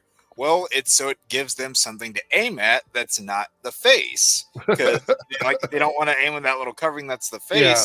But if they see this, bright, yellow oval in a mass of a shadow, that's what they're going to aim at. So yeah, makes sense. All right. I think this is going to go down as probably my favorite. I would not be mad at this at all. Chat, chime off on your thoughts on Batman in the comment section. Topped off with the white eyes. All right. With that being said, we have someone bringing Christmas cheer, I think, to the chat here. Which is Ronan. What's up, y'all? Oh, trees up already. It's not Thanksgiving yet, dude. By the time I blink, it's gonna be mid-December already. So I was like, "Fuck that shit! I'm not waiting that long. I'm gonna get it out of the way." And I was gonna wait to put this up in videos, and I'll put it back later on. But because I had just done a holiday Star Wars holiday stream, I was like, "All right, I'm put this shit up and just be like, that's my thing for the holidays and whatnot." Yeah, I have a Batman themed one this year. There you go. We have 4 different Christmas trees that we usually put up. One of them is a gaming theme tree. One of them is a comic book theme tree. One of them is it's like an 80s theme tree. So it's like a lot of like pop art and stuff like that on it. And the other one we change every year. It's a tree that we just decorate with whatever we feel in that year. But 3 of them are always the same. But I was like, no more trees. We are capped at 4 trees. That's all we have. No room for any more trees in the house. This year I might do some of my podcast streams from different rooms of the house so you guys can see, because I do have a pretty good mobile setup for to do that. Also, Ronan, I'm gonna go grab myself another drink, but while I'm away, would you like to chat about your thoughts on the Zelda photos in the movie? Yeah. Go ahead, give your thoughts on that, because you arrived after we talked about it, and I'm very curious to what you might think about it. So I'm very intrigued with what they do with this movie. I'm not familiar with the actors and actresses playing Link and Zelda respectively, but as long as it's balanced right, they might get this animation pretty good. The only thing I'm hoping for is that I don't walk into that movie and I start feeling the studio's hands all over it. Like, when I watch Fallout Season 1 or when I watch The Last of Us, I don't feel Amazon or HBO's hands on those projects at all. I just you don't feel C-suite influence on it. No. Right, because so many of the things in those series felt like blatant studio notes. Yeah. So I'm hoping that for Zelda that they give it a good adaptation, because this is if I'm not mistaken, I could be wrong. This is the first time Zelda and Link have been adapted. That's not in a manga, a game, or a anime. I could be wrong. Animation. Yeah, they were in some cartoons back in the day. Okay, then it would be live action. It would be the first thing they're like, all right, let's see what they can do in live action. For the longest time, I was saying that I would have loved to have seen Hunter Schafer as Zelda, but like that didn't happen. So be it. But I'm very intrigued to see what they do with it. And I don't know. Did anybody say that they probably think the reason why they put out these photos because of the leaked videos that were coming out yesterday or the day before? I didn't know anything got leaked. There's videos out there been on set. Yeah. I mean, maybe they were planning to do that anyway, but sure. Yeah, I'm intrigued. I recently these years I've gotten into Zelda. As a kid, I didn't get into Zelda. I was more of a Donkey Kong guy, and like fair. I appreciate now the franchise more, and I'm hoping one day maybe. Remember, Jake, how I've been teasing? I've been wanting to do like a gameplay series for my channel, either on Twitch or on YouTube. One of the games I want to do with a friend of mine to just do a gameplay series and just be /podcast is the original Zelda.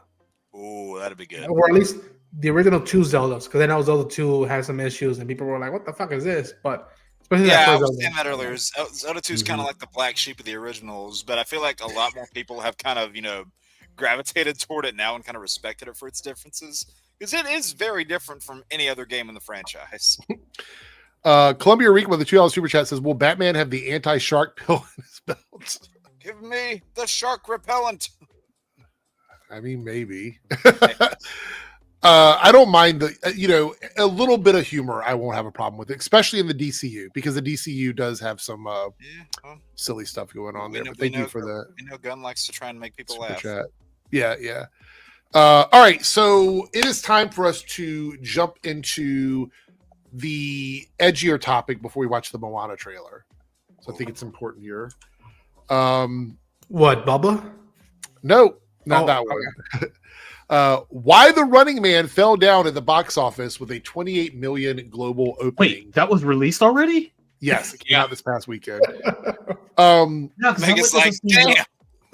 No, because I went to go see Alien Predator Badlands. A lot of people did. Yeah, I didn't even know it was wow, I didn't even know it was released. So I look, first of all, I'm not reviewing the movie. I haven't seen it yet. I'll probably go and see it this week. Same. Has anybody else seen it yet? No.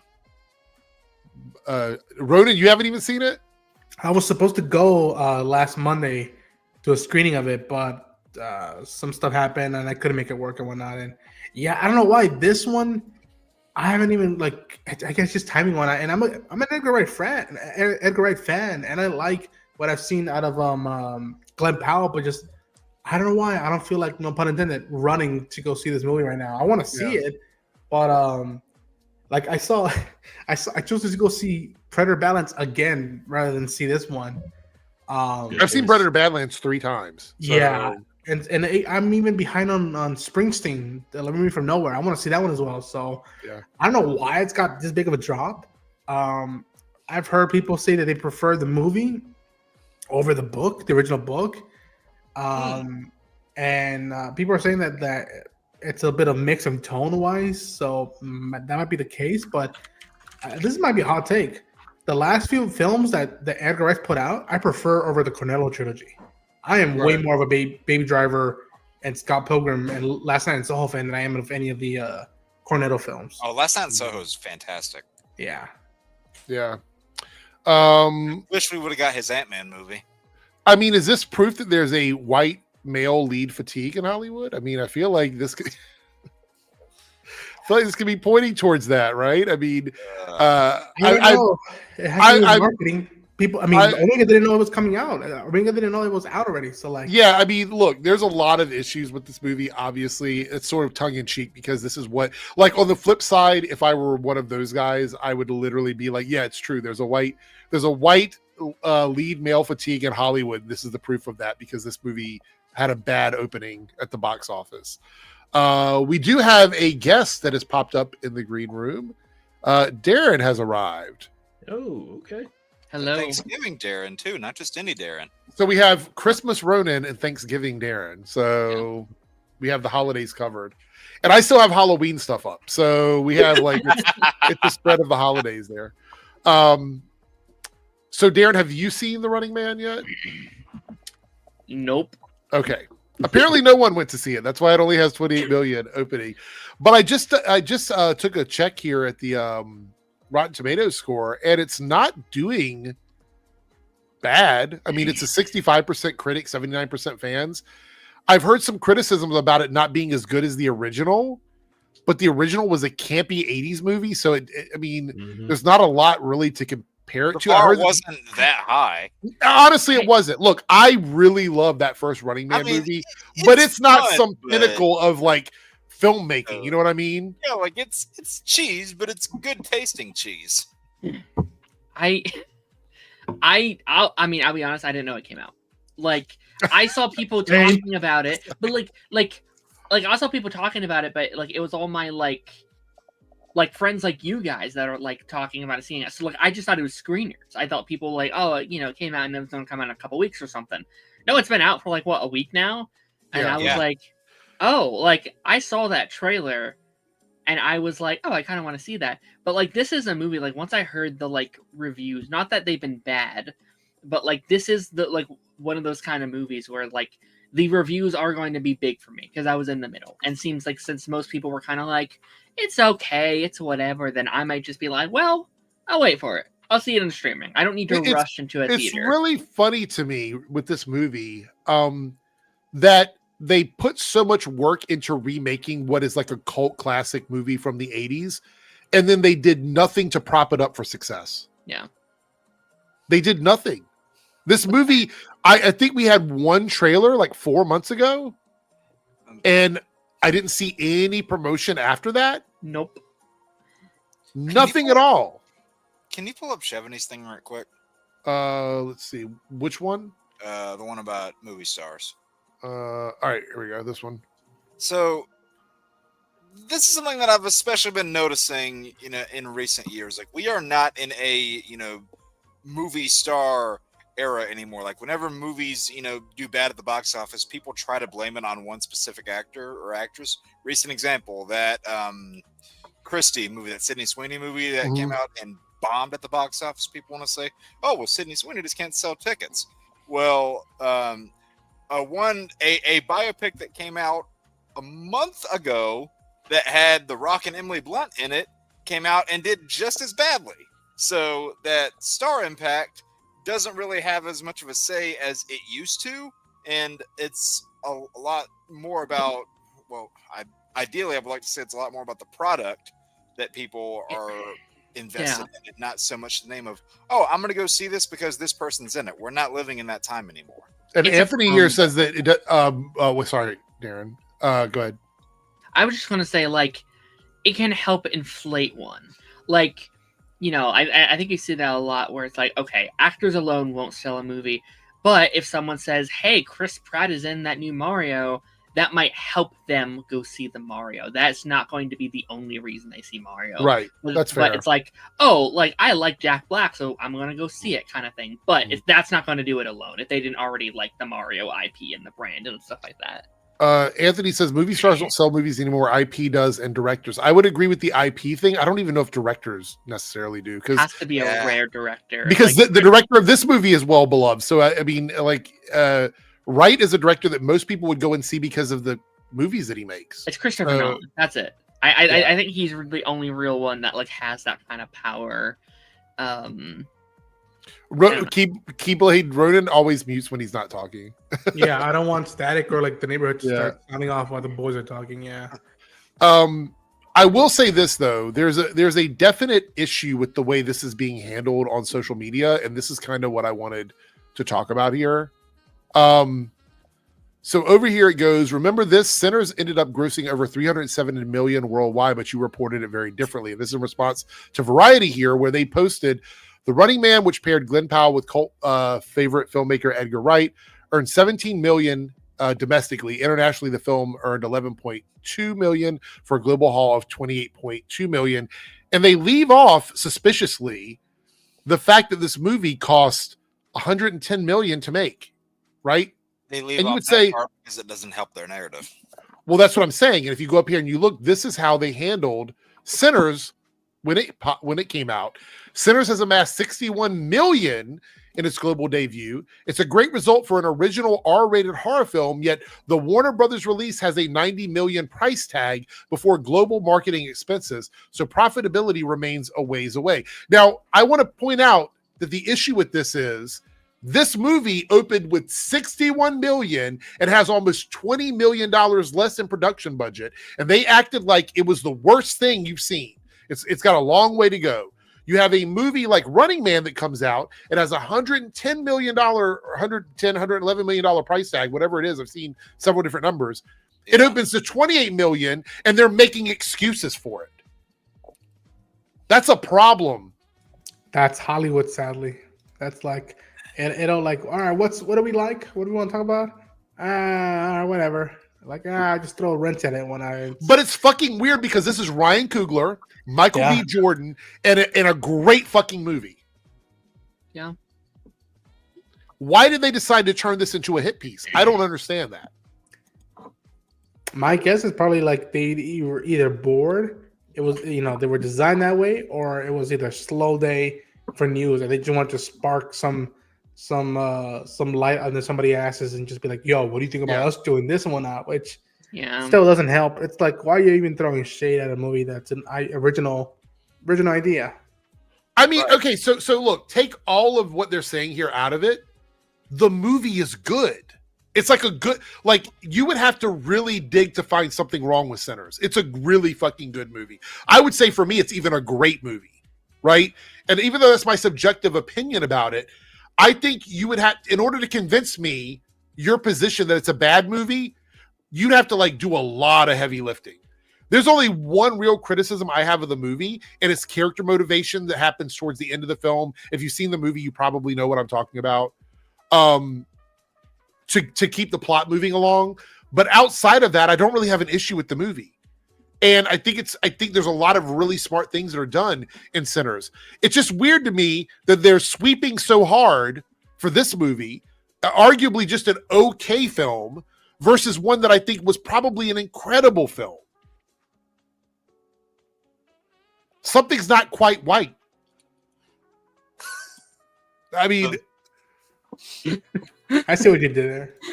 The math's not mething, but the meth is probably mething. Yeah, it's just I need these outlets, especially like Variety, to not do this. Honestly, I need them to go back to reporting things in a way that makes it seem like they actually give a shit, instead of getting into this culture war bullshit that they seem to be diving into. They're too busy being AMPTP shills. It's just crazy. That's an old joke. I'm sorry. It's fine. I look. I just think that when we get on YouTube and we get on social media, there's several people that we expect to hear dumb fucking opinions from. And that's fine. Like, it is what it is. Call them out. I debunk them, whatever. I don't need like the Hollywood Reporter and Variety and fucking Deadline coming off like the Quartering. I don't need them to sound like nerdrotic. You know what I'm saying? Like, I just don't need that. I need them to just do what they've done, which is report on fucking stories for movies and things that seem like they actually give a shit about the world that they exist in, which is a world where art and entertainment should be protected. If a movie is a piece of shit, you can call it a piece of shit, fine. But this seems like the framing is really fucking weird. I don't even know if I'm going to see Running Man in theaters, to be quite honest. I don't even know. There's a difference between, calling a spade and then like actively like starting like just a whole tirade fit about it. Yeah, I don't know. We'll see where this goes. I don't have an issue with Glenn Powell, but this is definitely going to hurt his image in Hollywood, being the lead man of like a IP that's should have been pretty ironclad for him. I think I would hope so. I don't have an issue with him. Yeah. I'm not blaming this on him at all. Somebody did leave a comment here. Darth Zen, before we wrap this up and move on to the Moana trailer, which I'm pretty excited to watch. Everything that sounds really bad, Darren. Now I'm nervous. Everything's just too damn expensive these days when it comes down to it. I agree with this 100%. Yep.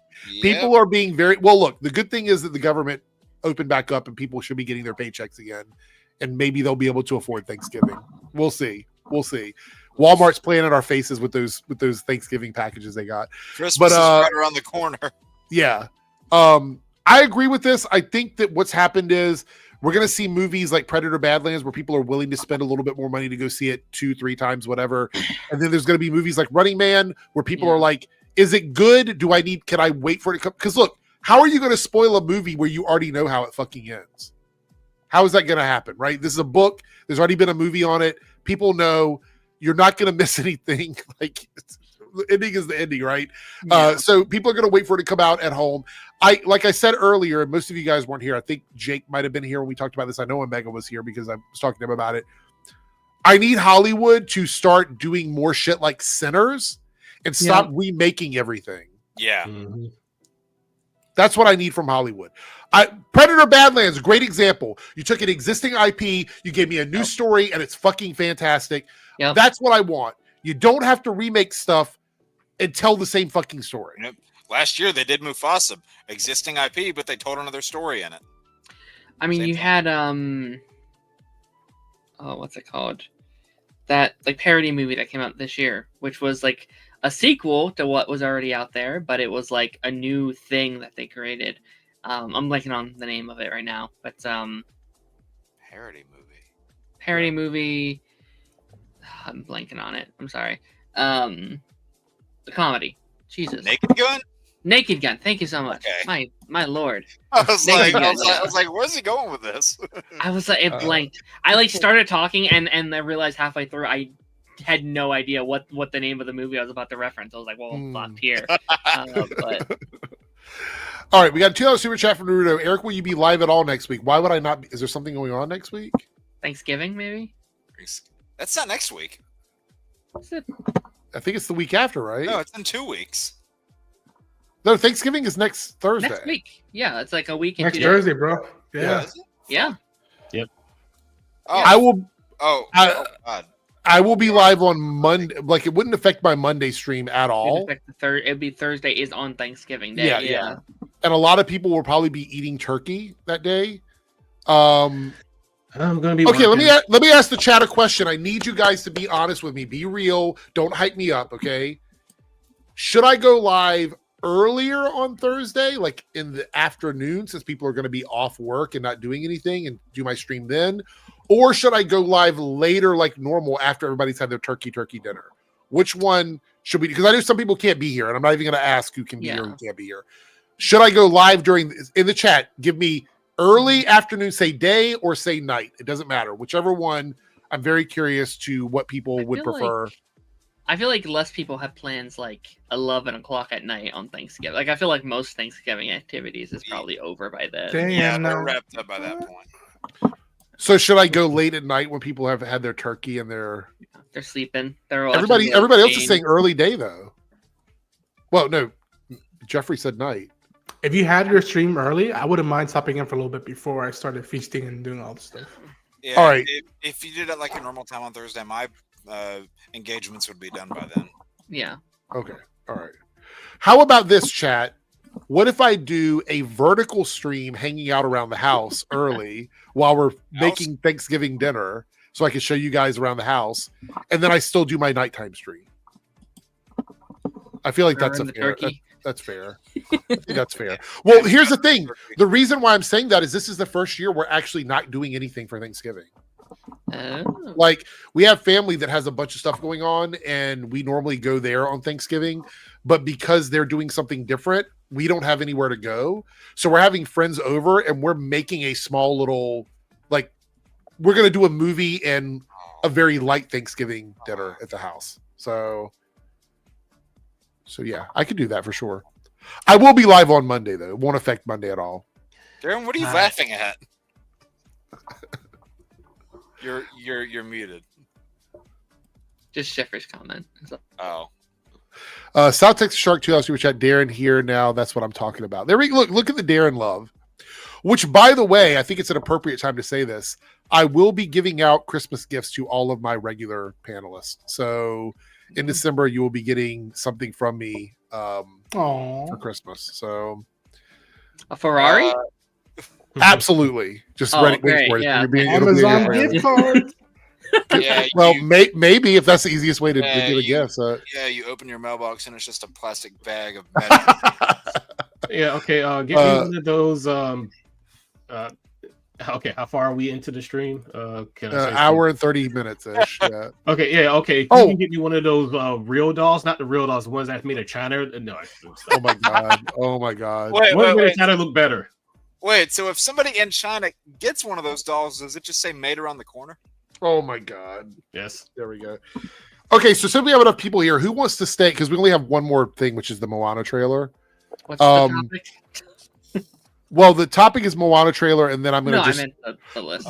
The list, right? Who wants to stay for the list? Because we'll be doing that right afterwards. Yes. I'll say what it is after I figure out who's staying.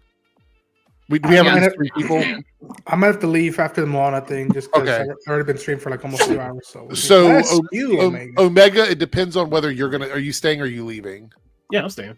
Okay, so then why don't we do best Marvel superheroes is our list. That was one that everybody voted on. Was it best Marvel superheroes? Yep. What? Just saw your face like. No, because I thought how many X-Men am I gonna have to leave out? Because I remember it being like I thought it was like superhero suits and not superhero suits. Yeah. There is a superhero suit one. Okay. This was another one, but we're gonna do best Marvel superheroes because we're so late into the stream. I feel like people can easily create that list without having to have pictures for tonight. Cool. Naruto here with a $2 super chat says Netflix released a Knives Out trailer this morning. Is there a Knives Out trailer? Do we have to add that to the watch? Because I'm not gonna watch it just because I want to go in cold as possible. Yeah. I mean, look. Well, okay, so we will do a thing here. Who would rather not see the trailer for Knives Out? Because I want to watch it as well this week. So I'm not gonna watch it, but yeah. So, anybody else want to go in cold to that? Kind of indifferent. I'm indifferent. Well, if y'all are indifferent, all right. So Naruto, I thank you for the $2 super chat, but I kind of don't want to watch the trailer for that. So not because I don't think it's going to be good, but because I think it is going to be good. Yeah, if that makes any sense. I want to watch that movie in the theaters, even though Ronald brought up a great point. I'm like, damn it! Now how many X-Men am I leaving out? Columbia, and by the way, your favorite Marvel superhero can be whatever iteration you want. So if you want to do Rogue, you can do like a specific Rogue, and somebody else can pick a different Rogue.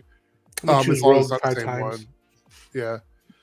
Columbia Rica with you can do that with like 4 animated ones. Just stay away from live action. Oh my I feel god. I feel like a backstage to say that. Columbia Rican here with the $2 super chat. I don't mind because I work on things. You work on Thanksgiving. Wait, is it because of Yep. Black Friday? No, I'm I working a lot of used people to. too. But then my job You are- stopped doing that. Yeah. See, I don't we're mind. open on Thanksgiving, That I would too. paid piss me extra. off. I didn't mind. You know, because like that would piss me off working in retail back in like early 20s because you know you would walk in or people would walk in and they're like, I can't believe they have you working on Thanksgiving. It's like I can't believe you're fucking shopping. Yep, it's on I'd you. rather work. I'd rather Like, work things. like- Go ahead, Eric. I was gonna say I used to work retail all through like my early 20s, and when I was doing that, people would say, "Why is everybody working on Thanksgiving?" I'm like, "You're at the Because fucking of mall. You're Yeah. here right now. You got Yep. 3 bags in your hand. Like that's You know what's worse, why." though? Worse than working on Thanksgiving is working the day before Thanksgiving.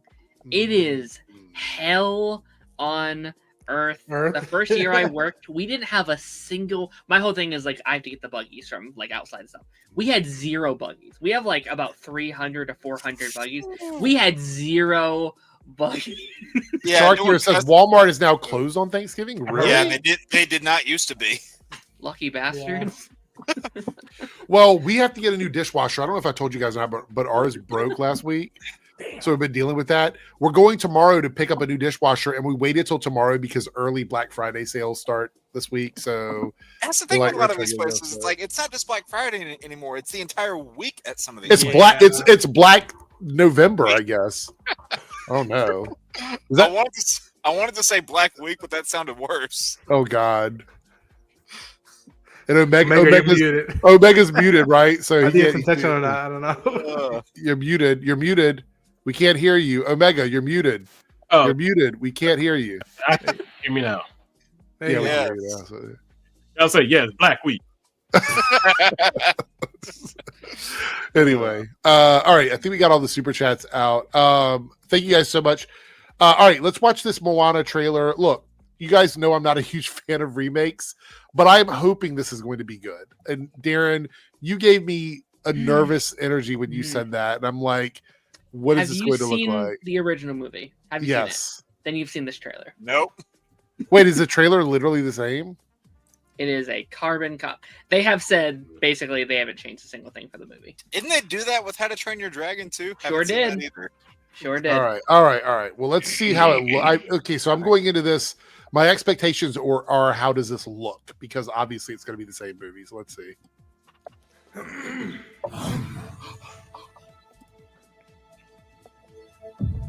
I am a girl who loves my Copyright garden, claim incoming. and the girl who loves the sea. It calls me.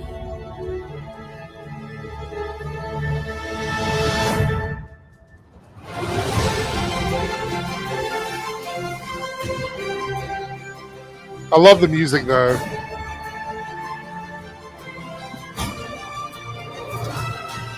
If the wind in my sail on the sea stays behind me, one day I'll know how far I'll go. I am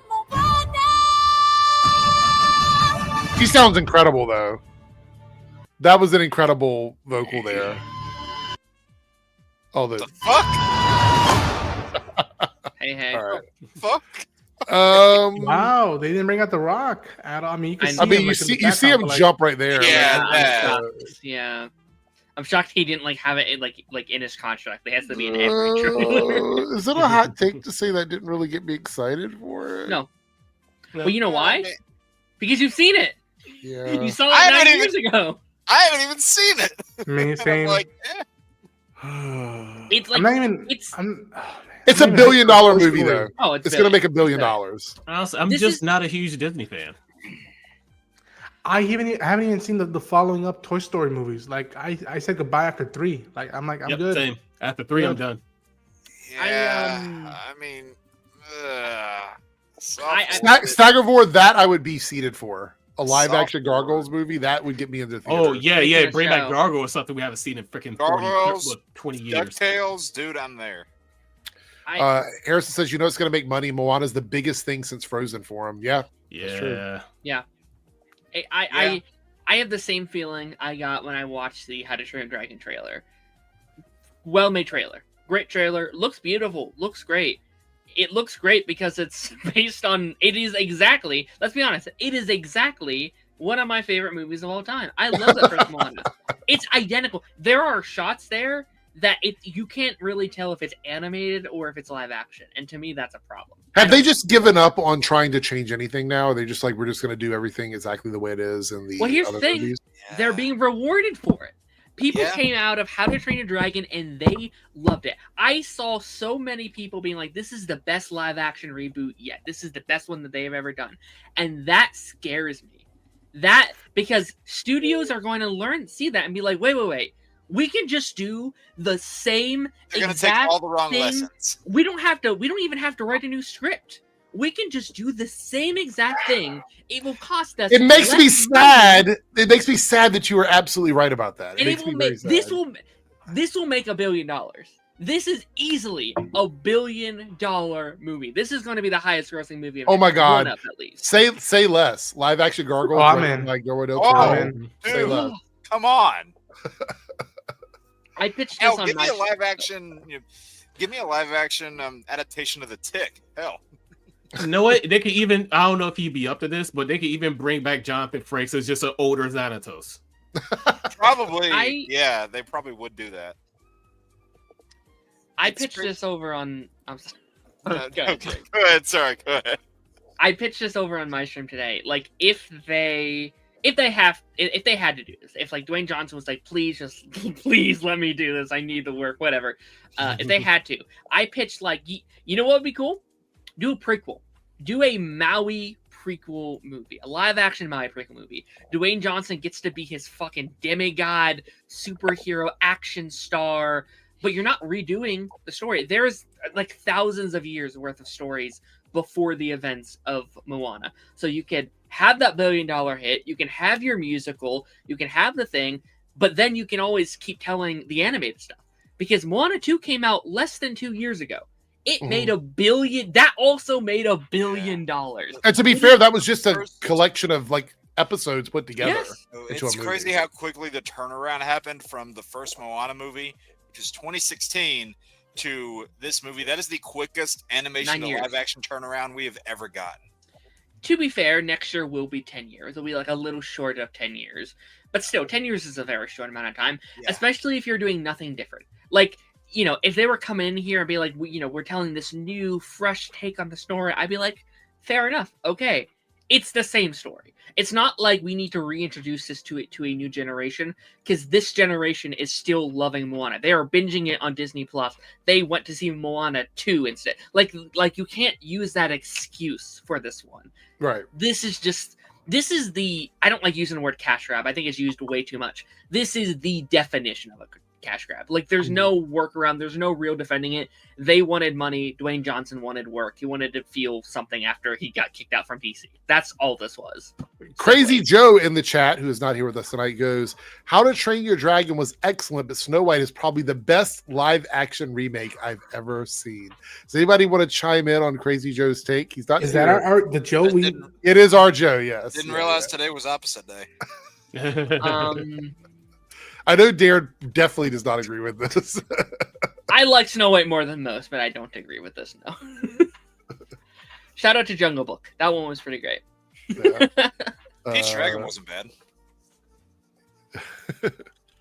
Wow, Damn. and then on the opposite end, How to Train Your Dragon was amazing. Snow White was a dumpster fire. All right, there we go.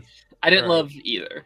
I mean, I like How to Train a Dragon, but also it's because it's one of my favorite movies of all time. Just again, The Just, original. Like, yeah. I mean, yeah, but again, there's no real difference. They're like the same movie. Now, see, Naruto Darren, here- what if they? Because I know you love 2 also. What if they just do 2 again in live action? They've said they're not. They've said Oh. they've like openly said they're going to be making changes to this one, and there's a lot of changes to be made. Like that, you can't exactly adapt it as easily because it's a much bigger story. Like, I think How to Train a Dragon can almost be this like Avengers level, like massive like, scale movie with what the stories they tell in that movie. So Fair. Fingers Uh, Haven't Naruto with the $5 seen it. super Super Chat says the Knives Out movie will be select theaters on the 26th and hits Netflix on December 12th. So I want to put this out there. I think this is their new thing moving forward because of what happened with Frankenstein. I think Netflix is going to start picking prestige type movies and giving them a limited release to make 20, 30 million at the box office and then put them out on Netflix. I think that's what we're going to see, like this pseudo hybrid model. What do you think, Ronan? What are your thoughts? Please put these movies out closer to where I live, please. I love paying money to go see Frankenstein in the movie theater, but it took me an hour to get there by traffic, and I like my movie theaters right near me are as big as it can get in my books, and I will happily, like, again, if it didn't be an hour away, I would have happily had seen Frankenstein 2 more times in theaters, but I don't have that commodity for that. But if this plays out near me, I would do so. I saw Glass Onion in the movie theaters, and it was near me, so that's cool. No excuses. And I really I agree with Eric. Like, I think this is going to be something they're going to be doing more with, and I wouldn't be surprised if they even expand the difference between theatrical release and Netflix when they get to the Cliff Booth movie with David Fincher directing. Tarantino script, because that's been the word. Like, oh yeah, that movie's gonna get a big push.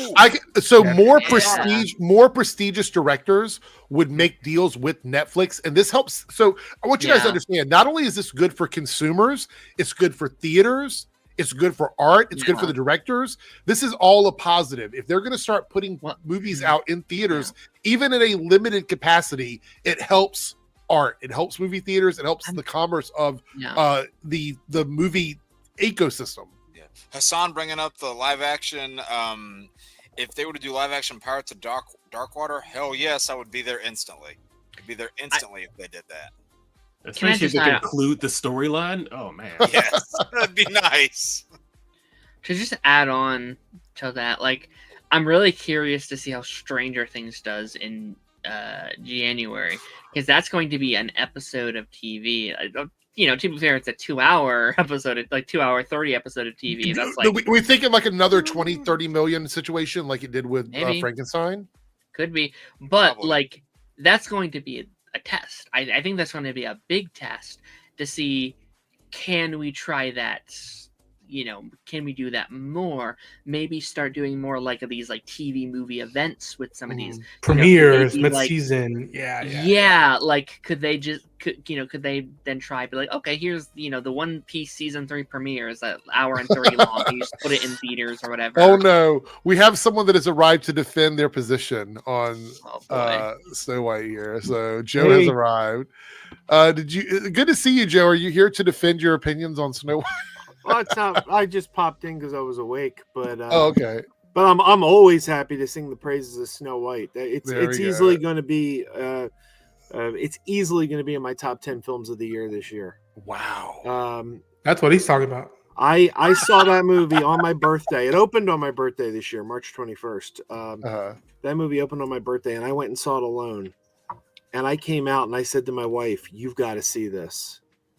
And my wife and my youngest daughter and I went back and I saw it a second time, and it was their first time. What? And they loved it.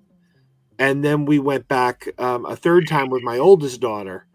I just got the soundtrack on vinyl. I like the soundtrack.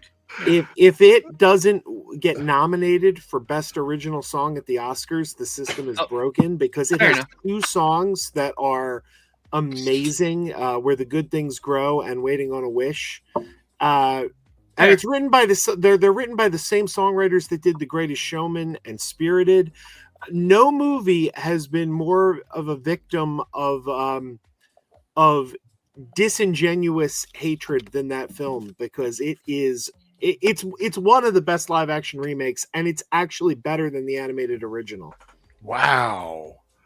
To be fair, that's not a high bar. But I mean, I don't agree to that extent, but I love Rachel in that movie. I think Rachel just kills it. Like, Rachel is incredible. The music is incredible. A lot of what that movie does is incredible. It's just paired with things I don't love from it. Joe, please talk about the Gal Gadot song that you love so much. Yeah, no, she has a musical number in it. Yeah. And she's good. But didn't you say that was the one you thought should be nominated for an award? Was that No. Oh, okay. That's a good song, and she's Right. actually, I had no idea she could sing. She's very good in it. But no, the two best songs are the opening song, Where the Good Things Grow, which is sort of like the big ensemble song that all the characters sing, and Rachel Zegler's main song, Waiting on a Wish. Joe, do you see this comment? You're standing on business, Joe. Okay. Joe, this is your new thing. Yeah, they're going to start referencing all of these like comments now. Joe is standing on business, and I do believe that is the accurate application of that phrase. Jake, you had something to say? I'm sorry, I didn't mean to cut you off. Sorry, I was just gonna say Leisure Suit Lewis said Chris Gore and his buddies ripped Snow White to bits. So proof positive, it's a fantastic movie. Jake, Wait, what were you saying? Did I have something? I thought you were saying something. I thought I cut you off. I'm sorry. I was saying.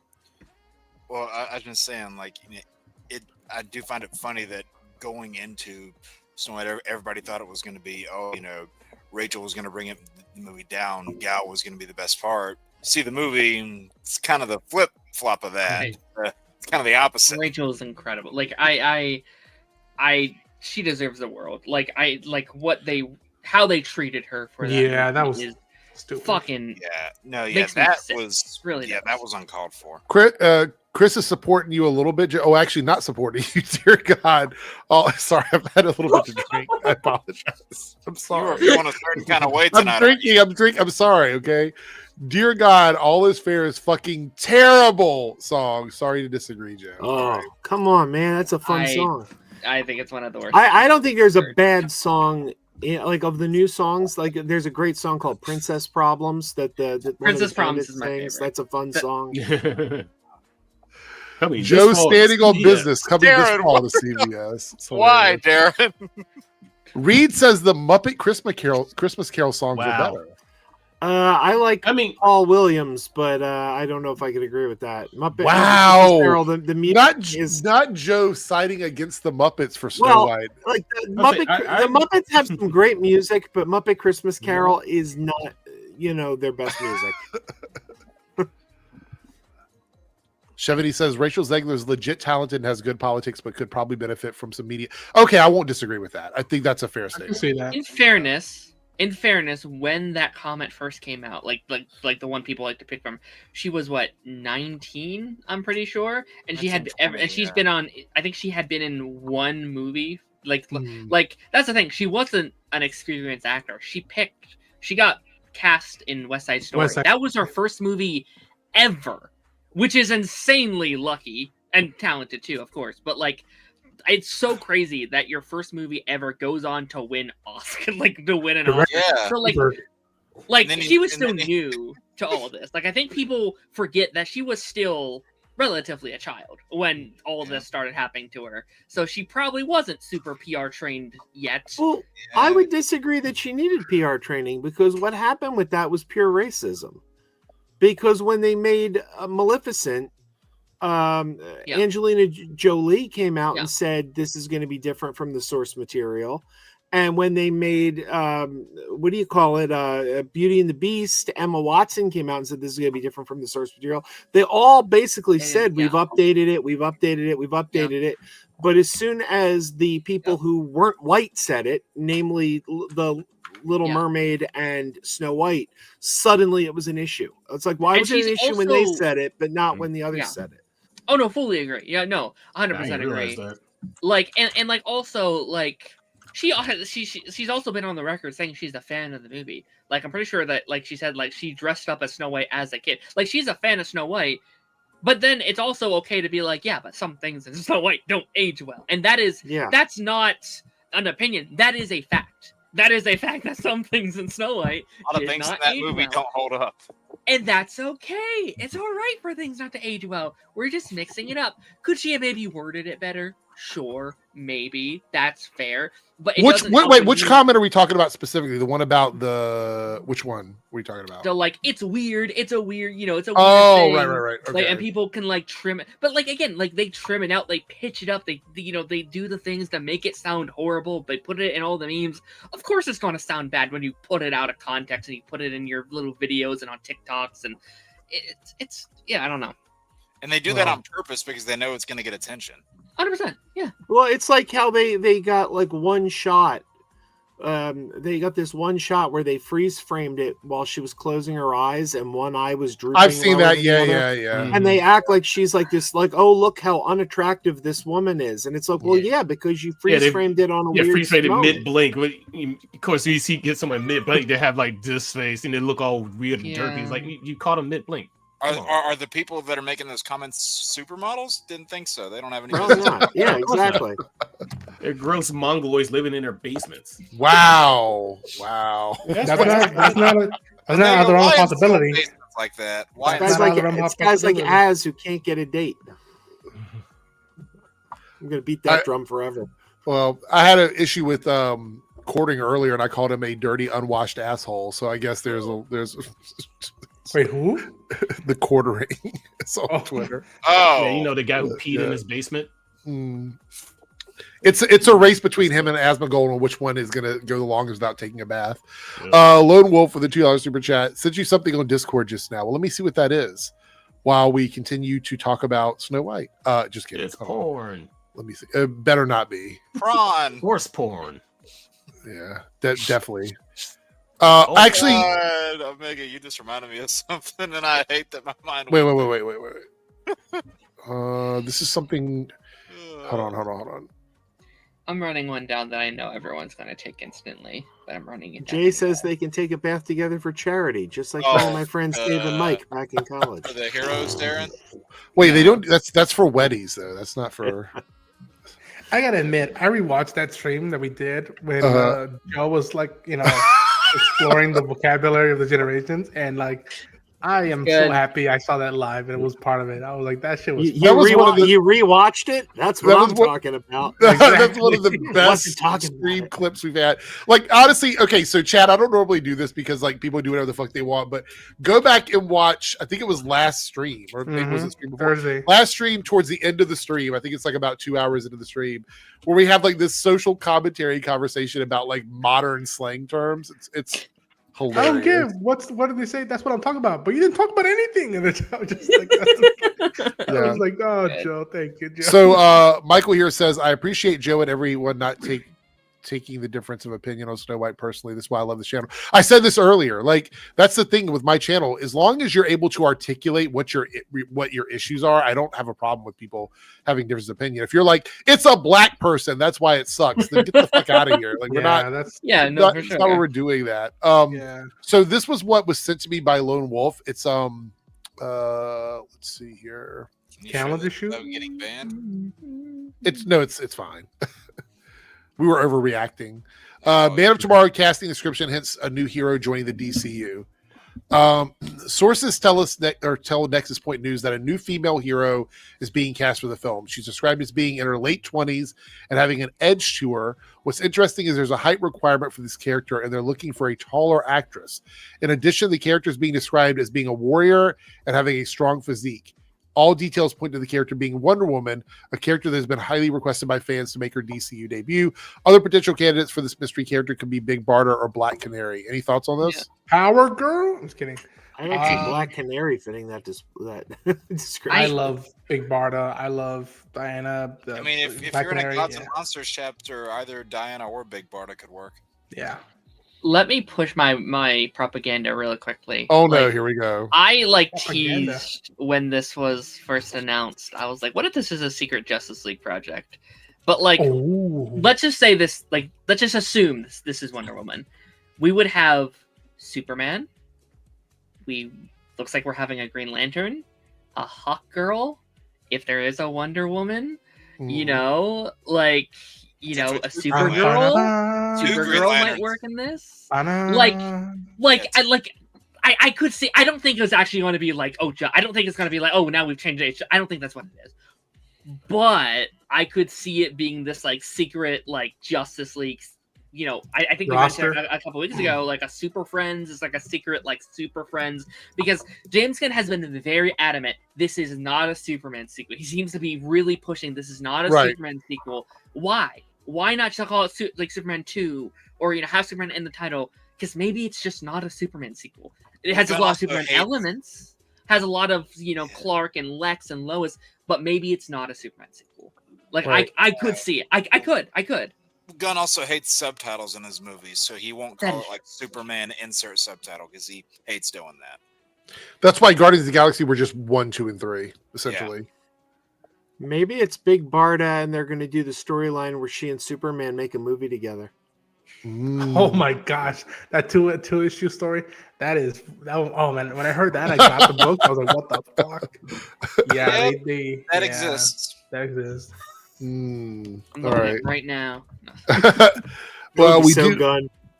Hunter Iggy here says, "Hey guys, what's your thoughts on the cosmic book news? What are your thoughts on the cosmic book news articles that say Saudis want Zack Snyder's verse to go against Avengers? I don't. I don't believe this. It's comic book news. Like, yeah. I mean, Guys, you guys are constantly complaining about Zack Snyder to move on to other projects. How about you fucking move on? Like, he's shooting the last whatever the fuck that movie's called. Yeah. Last Photograph. Thank you. He's shooting that right now. You guys are saying move on, stop posting pictures. He's posting fucking photos from stuff that he made. You guys are the ones not moving on by constantly harping about this shit. And yeah, we're not talking about you, Hunter. We're talking about like. Sorry, not you. Yeah. Who would I cast as Big Barda? It really gets on my nerves. 2 actresses come to mind. Follow me on this one. Gina Carano or Sydney Sweeney. Like, Do you want them to have to work with somebody whose morals have dollar amounts? Power Girl? I could see Sydney. No. I'm just kidding. I'm kidding. Hell, I'm kidding. have Sasha come in as a version of Power Girl. Oh, I would love that. I would say Emily Bett Rickards would be perfect for Big Barda. Like, definitely knock that out. I've always said that, like, I would see Gwendolyn Christie as Big Barda, or I would even see now Katie O'Brien as Big Ruby Barda. Rose. Ruby Rose is good. I don't know if she can act. God, what's the one wrestler in WWE now? Becky Lynch. Becky Ronda Lynch. Rousey. I think no, not Ron. No, God, I can for the life of me, I cannot think of her name. Tori She has Wilson? black hair. Usually, Rhea Ripley. Ray Ripley. yeah. I I can can see see her that, as being a yeah. part. There's also a I don't know rumor if she can apparently act, that Dr. Fate is coming to the DCU as well. I don't know if you guys saw that or not. Bring back Pierce Brosnan. I'm just kidding. I'd be very okay with I would that, love actually. it. Yeah, I would Yo, love if anything, just bring back that costume. it. Yeah. Wasn't that where that came from? Like Pierce Brosnan was like, I heard we're doing like a Dr. Fate here soon for Superman, blah blah blah. But Yeah, I'm Pierce like, Brosnan is the one that said it. Like, it's a Gunn quote from him. debunked that, though, didn't he? No, I the don't gun know. debunking was before that. But here's Dr. Fate like is in the my, mural. Yeah. Here's like my stand mind on just the Pierce Brosnan part of it. I could also see there was talks before everything, because there were talks for like Black Adam spinoffs with like Hawkman, and I think there was even talks for Dr. Fate. I would not be shocked if there were talks before and doesn't know what's going on with this new era, and he's like, oh yeah, like we've talked about it, like yeah, we're doing something. And he's like, no And one's told him. he's thinking about the how. Black Yeah. Adam era when they were going to do Yeah. a movie or something. Because I mean, no disrespect to Pierce, he does not, he's not versed in comic book stuff. Because for the longest time, he didn't want to play comic book characters because he Put a stamp on it. he- Daniel Nicolette is Big Barda. like, he felt it was a typecast thing. He didn't want to do that. And I was surprised whenever they cast him as Dr. Fate. I was like, oh, so he's finally breaking from that whole stigma. Money. It was a Yeah, better I movie. don't think he really needs money though. We have I one wish they more. just waited. We have one more planned topic very quickly, and then we're going to get to the game. So anybody that wants to stick around for the game, let me know. I'll put you in the wheel. I already have Jake, Omega, and Darren. Ronan say you have to dip out. Joe, are you sticking around, or are you going to go? I should go, but I'm not tired. Okay. I'm gonna regret it if I don't know. Well, the list is your top 5 favorite or best Marvel superheroes. So that's the list. It doesn't have to be any particular type either. MCU, Heroes comic only? book, cartoon, heroes. Yeah, heroes specifically. I'm gonna change one. All right. So Last thing I want to bring up before we move on is about Predator Badlands, and this is a hard reality for a lot of the people out there that really want this movie to fail and be a bad movie. Predator Badlands is now the franchise's highest-grossing film at U.S. box office, beating the original's entire run, which is $59.7 million. As 20th Century Fox's PG-13 sci-fi film at $13 million, the biggest second-day, 3-day weekend ever for any film featuring the character. It did have a harsh drop, I think partially because they lost some of their theaters due to like premium screenings from Running Man. That sucks. From opening weekend, beating the 2004 crossover Alien v Predator, 12.4. After losing premium screens, including IMAX and newcomers. Badlands, it's a $67.3 million cumulative amount in the U.S., eyeing a 90 to 100 million run in domestic. This movie, look, I know people want to throw numbers out there. This movie only needs to make a little bit more than 200 million to be profitable for the studio. I need people to understand, and I'm going to keep reiterating this anytime anybody brings it up. Marketing is a nebulous rule of thumb that these channels and outlets throw out. They have no idea what the marketing for this movie costs. They have no clue. And marketing is spread out over entire quarters when it comes to finances, not individual projects. So all we really know is an estimated production budget. So north of 200 million, I think would be good for them. And they could still hit that even after losing premium screens because they're going to stay in theaters for another 2 to 3 weeks. So they can still reach that amount, and they might do really well globally. We'll see. Any thoughts on this? Anybody want to chime in on this at all? Fucking love this movie. Yeah, just like keep doing these smaller budgets, man. Like I think that's just like this is the year that fully shows us that like it can have what was this 130 million? Was that the budget? Was around there? I heard it was like 105. It was 105 is what I thought. Okay. Yeah. That's what I heard. Okay. Well, still, like that's a pretty reasonable budget for you know, especially what this movie accomplishes because it looks really, really good. And I think it's going to turn that profit. I've said it over and over again. I think Lilo and Stitch was a big eye opener for Disney that they can put out a $100 million movie and then gross $1 billion from it, not including merchandising. Like hot take, Darren, is I think that Disney should be focused more in the 100 million range for most of their movies, in my opinion. Yes. So. Yeah, I think we're going to see a lot more of that. I mean, like, what was that one article that came out like several months ago where it's like they talked to the creator director to be like, how did you do that? Oh, it was the creator. Yeah. Right. Yeah. Where it's like you made this beautifully looking movie on like a nickel of what we would put in for like a big Marvel movie. How do we do that? How can we? And I like as much as it like people meme on the movie, I do think Blade is going to be that test run. Like I know like right now we are focusing on the Avengers and the X-Men come in and those movies can have those bigger budget.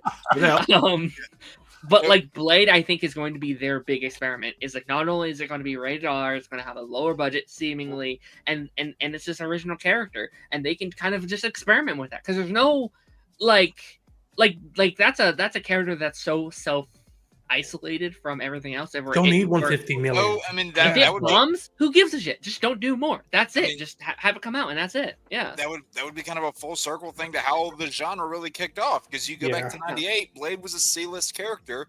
It was a low budget movie, and it was a hit. Like it was not a character that a lot of people knew about, and you know, the budget was small, but they made an actual good movie, and then that's what got people talking, and here we are. All right, so Cameron here with $2 super chat. Thank you, Cameron. Good to see you, by the way. James Gunn debunked the Dr. Fate rumors. There's a timing issue with that. I know that people have said that, but some people are saying that the information from Pierce came out prior to James talking about Dr. Fate. I don't know which one is true, but my final thoughts on this is I would love to see him back as Dr. Fate in the DCU. Yeah. So if they can make that happen, I'm totally down for it.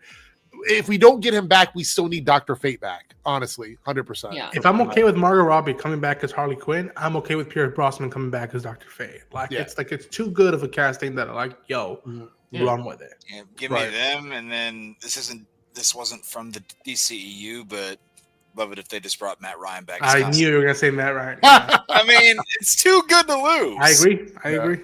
I agree. All right, so here's where we're going to jump into our game for the night. We're going to do our top 5 favorite or / best Marvel heroes. I think Ronan is heading out. Thank you so much, Ronan. Good to see the Christmas tree up. I feel like the holidays are going to be starting early for a lot of people. Thank you for being here. Guys, go over and check out Ronan's channel and make sure you support his content as well. Thanks, guys. Hey, buddy. All right, It was fun seeing y'all. Take care, Cowboys. And Joe, have you decided, or are you sticking around or you're not sticking around? Top 5 Marvel characters. I know people are going to choose mine. That's the thing. Well, you can pick a specific version.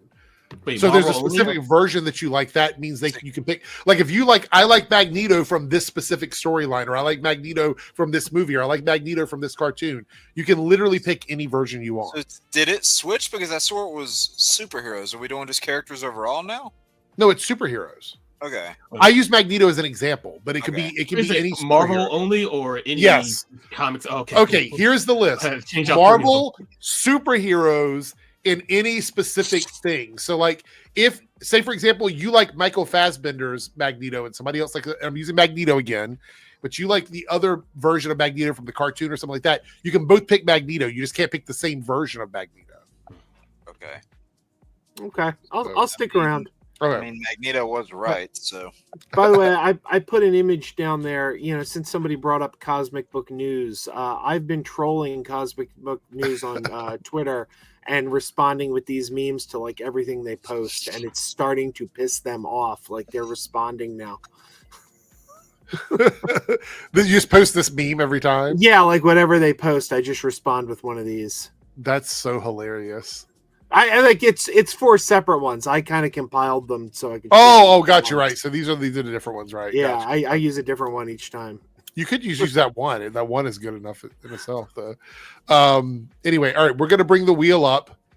As usual, I like to do things to hurt myself. Just kidding, YouTube. Do not block this video. So I might get less picks than everybody else. I just had to make sure YouTube knows that was not a bad thing. All right. So we're going to spin. This is going to be the order and possibly screwing me over like it does every single week. Let's go. yeah, now you know how I felt. Wow. Joe is number 1. Oh wow. All right.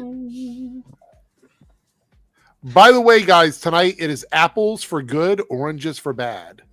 Because we're doing apples or oranges. Get it? Never mind. Oh. Okay, let's spin the wheel. Joe being first gives him an advantage on picking the ones that he wants. Oh. And Darren is second. All right. All right. So far, I might actually get my 5 choices tonight if this keeps going this way.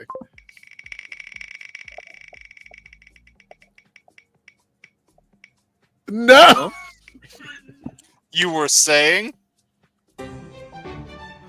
Okay, well, the good news is said. that I usually end up with 2 picks, which means that I could possibly get more because this one is usually the one that I get at the very end. So I could still end up with more than 2. That can still You happen. can get Eric gets 4 picks. Yeah. Where it gets Does that add 4 or is No, it it's just you only get 4. Look, see? So I only get 4, but still that's 4. Like it's not Yeah. yeah. Just lose All one. right. So now we're at 4 for me. Gotcha.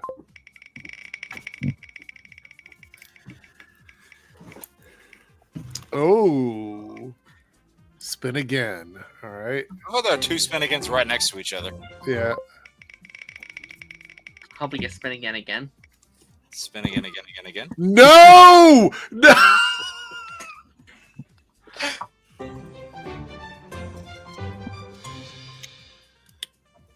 I've been deciding. I think this is just Eric's way of not wanting to play. No, I have 5 though. I have 5. Lose. All right, Good day, I can still get 3. All right, I can Thanks, still get 3. God, I don't know who just quoted Gene Wilder, but thank you. It was Omega, and then I followed you. All right, Oh. spin again.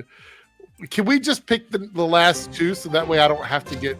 Well, I mean, you can still get the 3, right? I know you're right. I could. Let's see. Now I can't because now. Well, actually, Yeah. I could still spin it and see if it lands on Jake. So Omega's next. So we're gonna give this a shot. It's quite possible that I could get 3, or it could just go Jake, and then we're done. So let's see.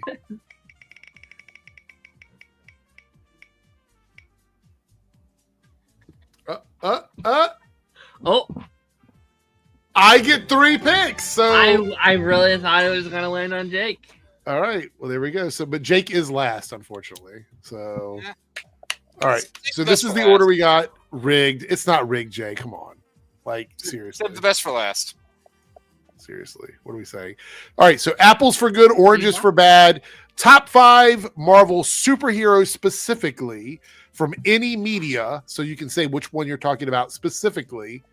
And we're going to start out with Joe. Joe, what is your first choice? All right. Well, I should preface this by saying I've always been more of a DC guy. I love the Marvel characters, but I've always been more of a DC guy. That's why picking 5 Marvel characters is a little more of a challenge for me. But my favorite is Spider-Man. Now, you said that pick a specific version of Spider-Man, so I'm going to go with the version I first grew up with, the version that I first encountered, and that's the Spider-Man as presented on Spider-Man and His Amazing Friends. Oh, such a good version. Oh my God. I love that version of Spider-Man. Firestar, Iceman. Good old Dan Gilvazan.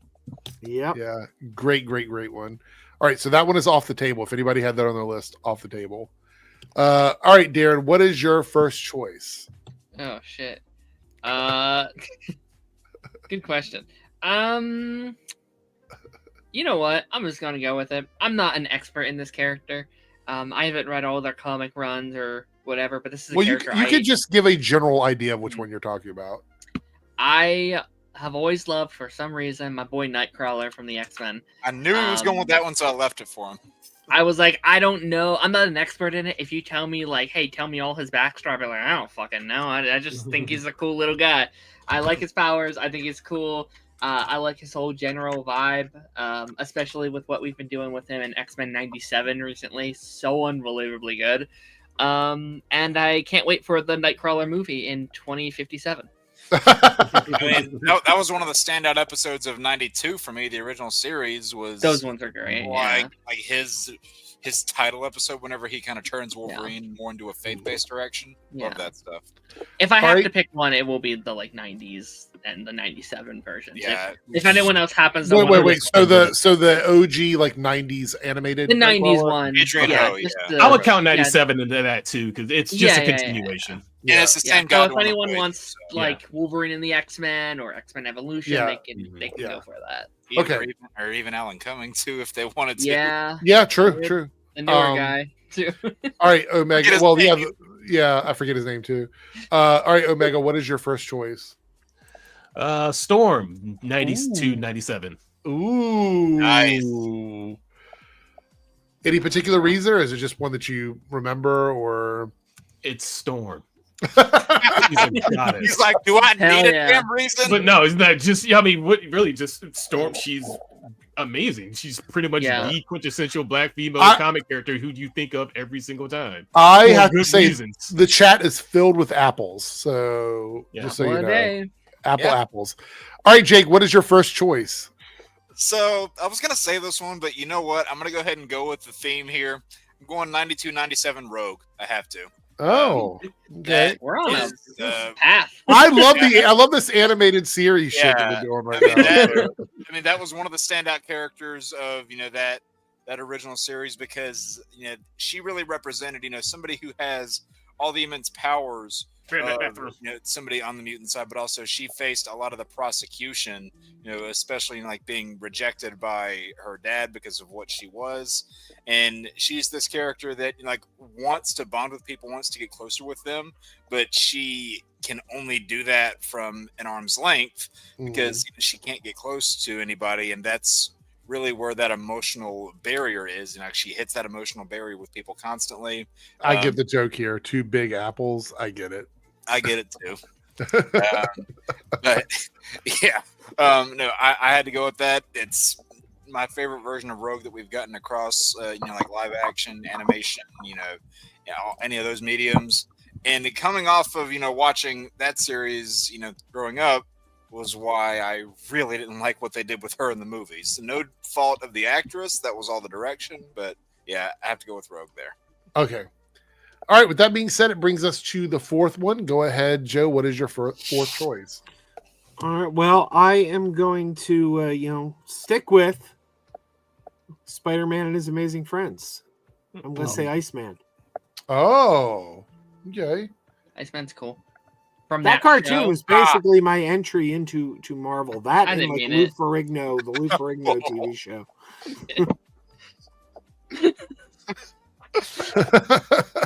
What? I said that's cool, and I didn't even realize. I didn't Yeah. mean that as a joke. Yeah.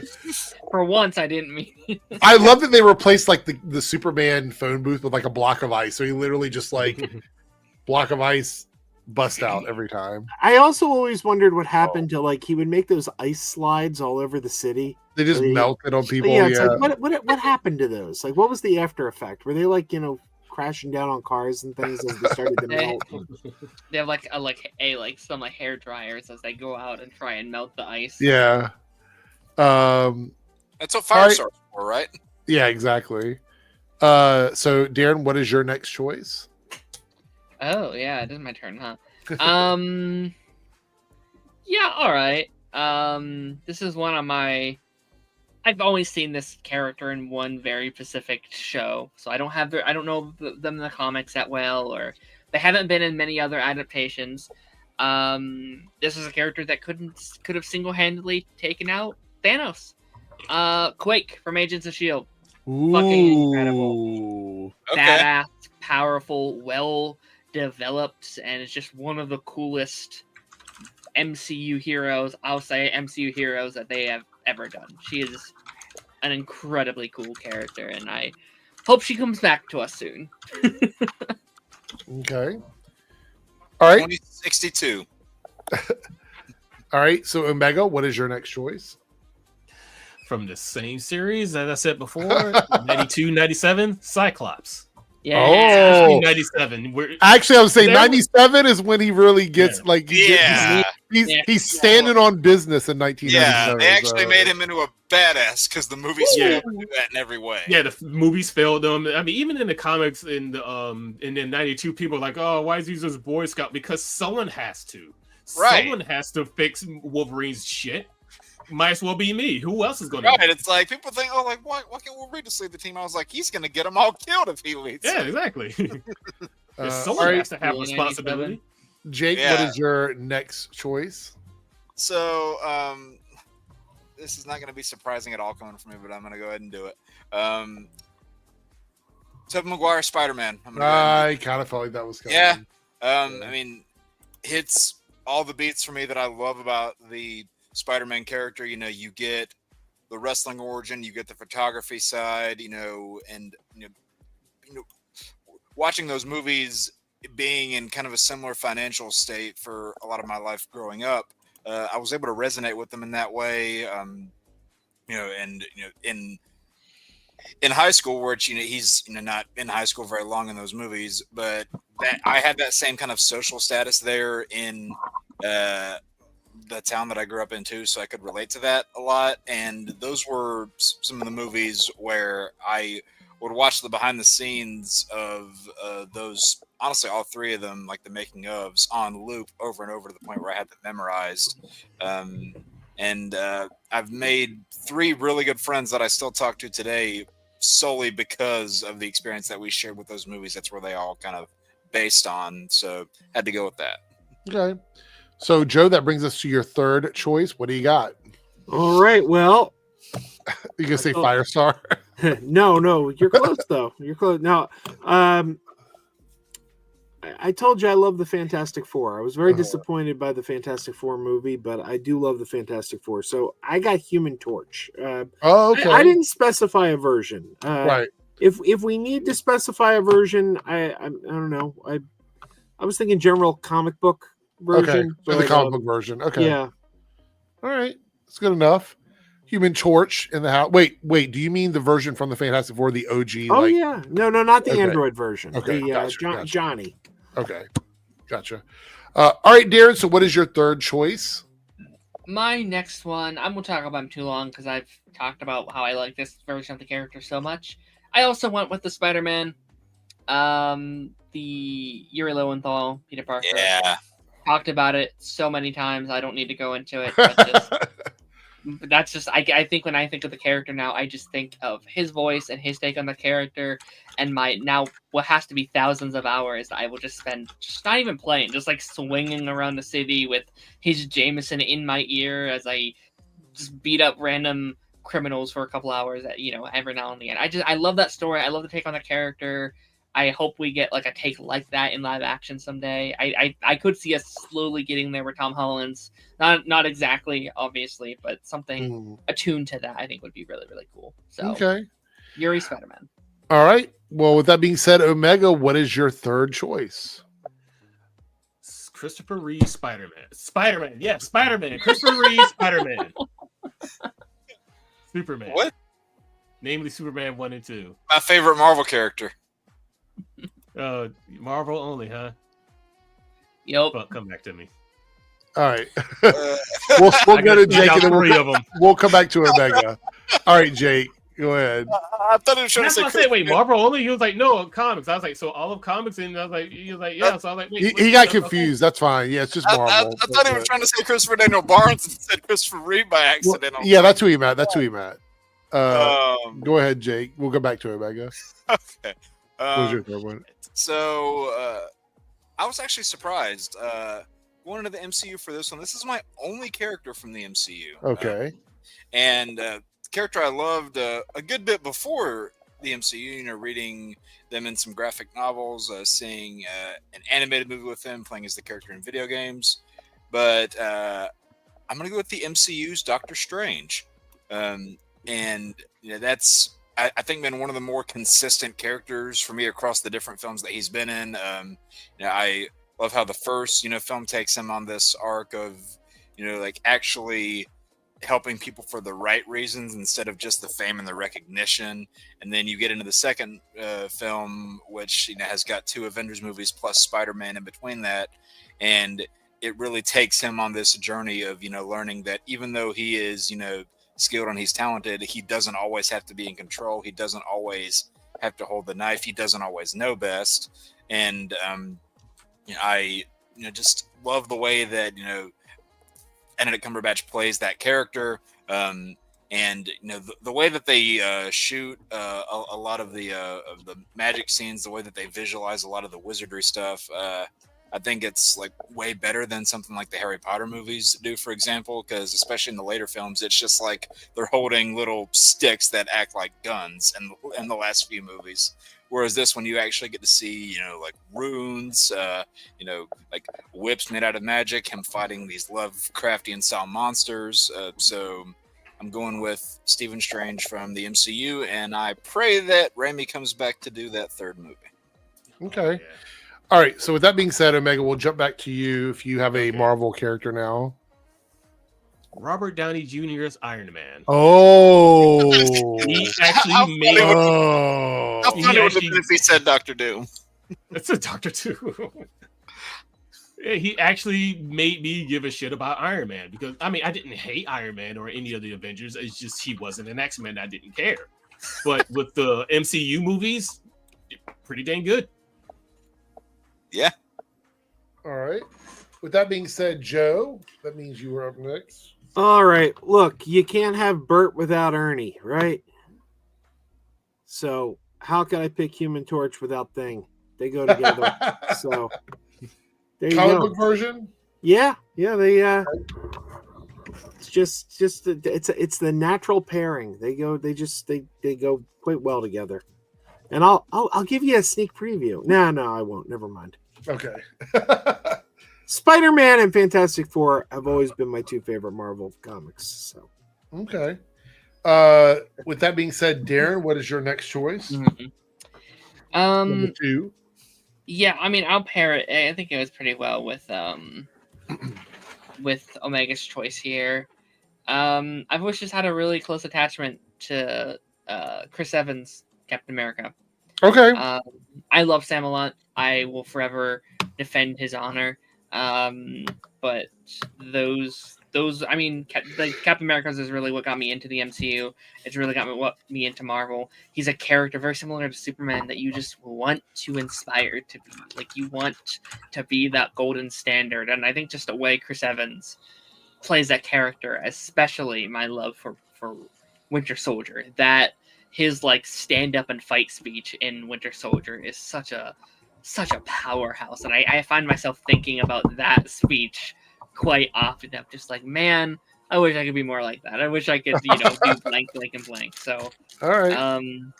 Good Chris choice. Evans, Cap is just perfect. I love him. All right. With that being said, Omega, what is your second? Your fifth? No, your fourth choice. My bad. Your second one. Then. Archangel, particularly from the comic series. Okay. Yeah, I was about to say, please don't say a movie version. Oh, yeah, Not the movie version. What? movies? I mean, I don't even think we even had an Archangel in any of the movies. I know No, we had Angel. no, I mean, they did in Apocalypse. They went straight to Archangel. I don't even remember, man. I just blocked that movie completely out. I don't blame you. It has 2 scenes that are worth it, and then like good stuff buried under a large pile of shit. Yeah, pretty much. Yeah, Archangel from the comics was amazing, especially how he went from Angel to Archangel. Yeah, the movies would never be able to do that. Hey, I like that movie, Chris. I like that movie. It's bad, sure, but I have fun with it. Chris actually stole my joke. I was going to say Matt Salinger as a joke for my last one, but now. Oh my god! Oh no! Yeah, Angel was in Last Stand. Like, no, not Last Stand. I'm thinking of X-Men 3. He was in X-Men 3 for 3 seasons. That is Last Stand. That's a subtitle. That's a subtitle. Yeah, I do remember. All right, Jake. So, what is your fourth choice? So, kind of piggybacking off of Darren's, I am going with Captain America from Avengers: Earth's Mightiest Heroes. Ooh. I really love that version of the character. How, there's that, kind of like you have with Chris Evans, like there's that old-fashioned wholesomeness to him, but, trying to fit in a modern world. He really fits that leader role very well over the course of those seasons. And I think one of the best exchanges in the show is between him and Hulk, where Hulk is saying that, so you just want the big monster over here to, like get rid of these aliens so we can keep them safe. And Captain America's like, in my day, we had a word for somebody like you. It was called hero. And that really, puts the perspective, that kind of changes Hulk for the better. And, he really leads the team through a lot of their tribulations, and we saw that they were playing really heavy into that Skrull story in the second season. Heartbroken that never continued. But yeah, there were a lot of characters I liked in that show, but Captain America was probably my favorite. So okay, all right, Joe. So we are at your numero uno, number one, and you can't troll now because somebody's already taken it. So yeah. NFL Super Pro. No, I'm going to once again go with a Fantastic Four. Okay, but She-Hulk. I'm going with. Oh, good choice. She-Hulk always loved She-Hulk. Yeah, that's a great run too. Had a lot of fun with her. Yeah, you've mentioned before how much you like She-Hulk, so that shouldn't surprise me too much. She's on your list.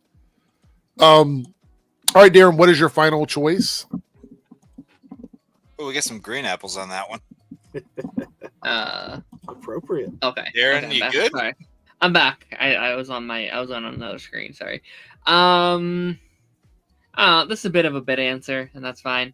Let's get in here. Baymax from Big Hero 6. He's a Marvel character. Gotta squeeze in my my Disney love. Great movie. Well, you got it in there for your last choice. So I got it in there. Great movie, wholesome movie. Give us a goddamn sequel, Disney. That's what I'm talking about. For sure. Just kidding. Omega, what is your last choice? What is your big number one? Yeah, well, actually, mine were in no particular order. Just kind of whatever. I like to build up. Go ahead. Yeah, go ahead. But the Phoenix. In the not the Phoenix from I've seen in the movies. The Dark Phoenix. Oh, God. They didn't do that. This is the Sophie first time Turner in a was- while that someone has taken one of mine. It's been a while, so. Sophie Turner was a great casting for the Phoenix. It was Yeah. Wait. You said Phoenix. Do you mean Phoenix or Dark Phoenix? the Phoenix. Okay. No, not particularly Dark Phoenix, but Phoenix. Yeah. Okay. Yeah. The Phoenix Force, Jean Grey as the Phoenix, just the All right. Phoenix. I Green, will not throw. red. I had since I can only do 3. I'll just remove that from the ones I have and go with the other 3. So. But yeah, All right. it's like Phoenix is the most blessed. It's been a character. while since someone's taken one of mine. I usually do really good. I thought I was going to go with that one. All right. So, Jake, what is your final choice? Notice I had all the X-Men except for one. Mhm. Well, I'm going back to that. I started with an X-Men. I'm going to end with one. Mhm. And I feel like this is one of the most underappreciated characters. And I'm kind of going to go for like a 2-for-1 here because I really can't pick between either one of these versions.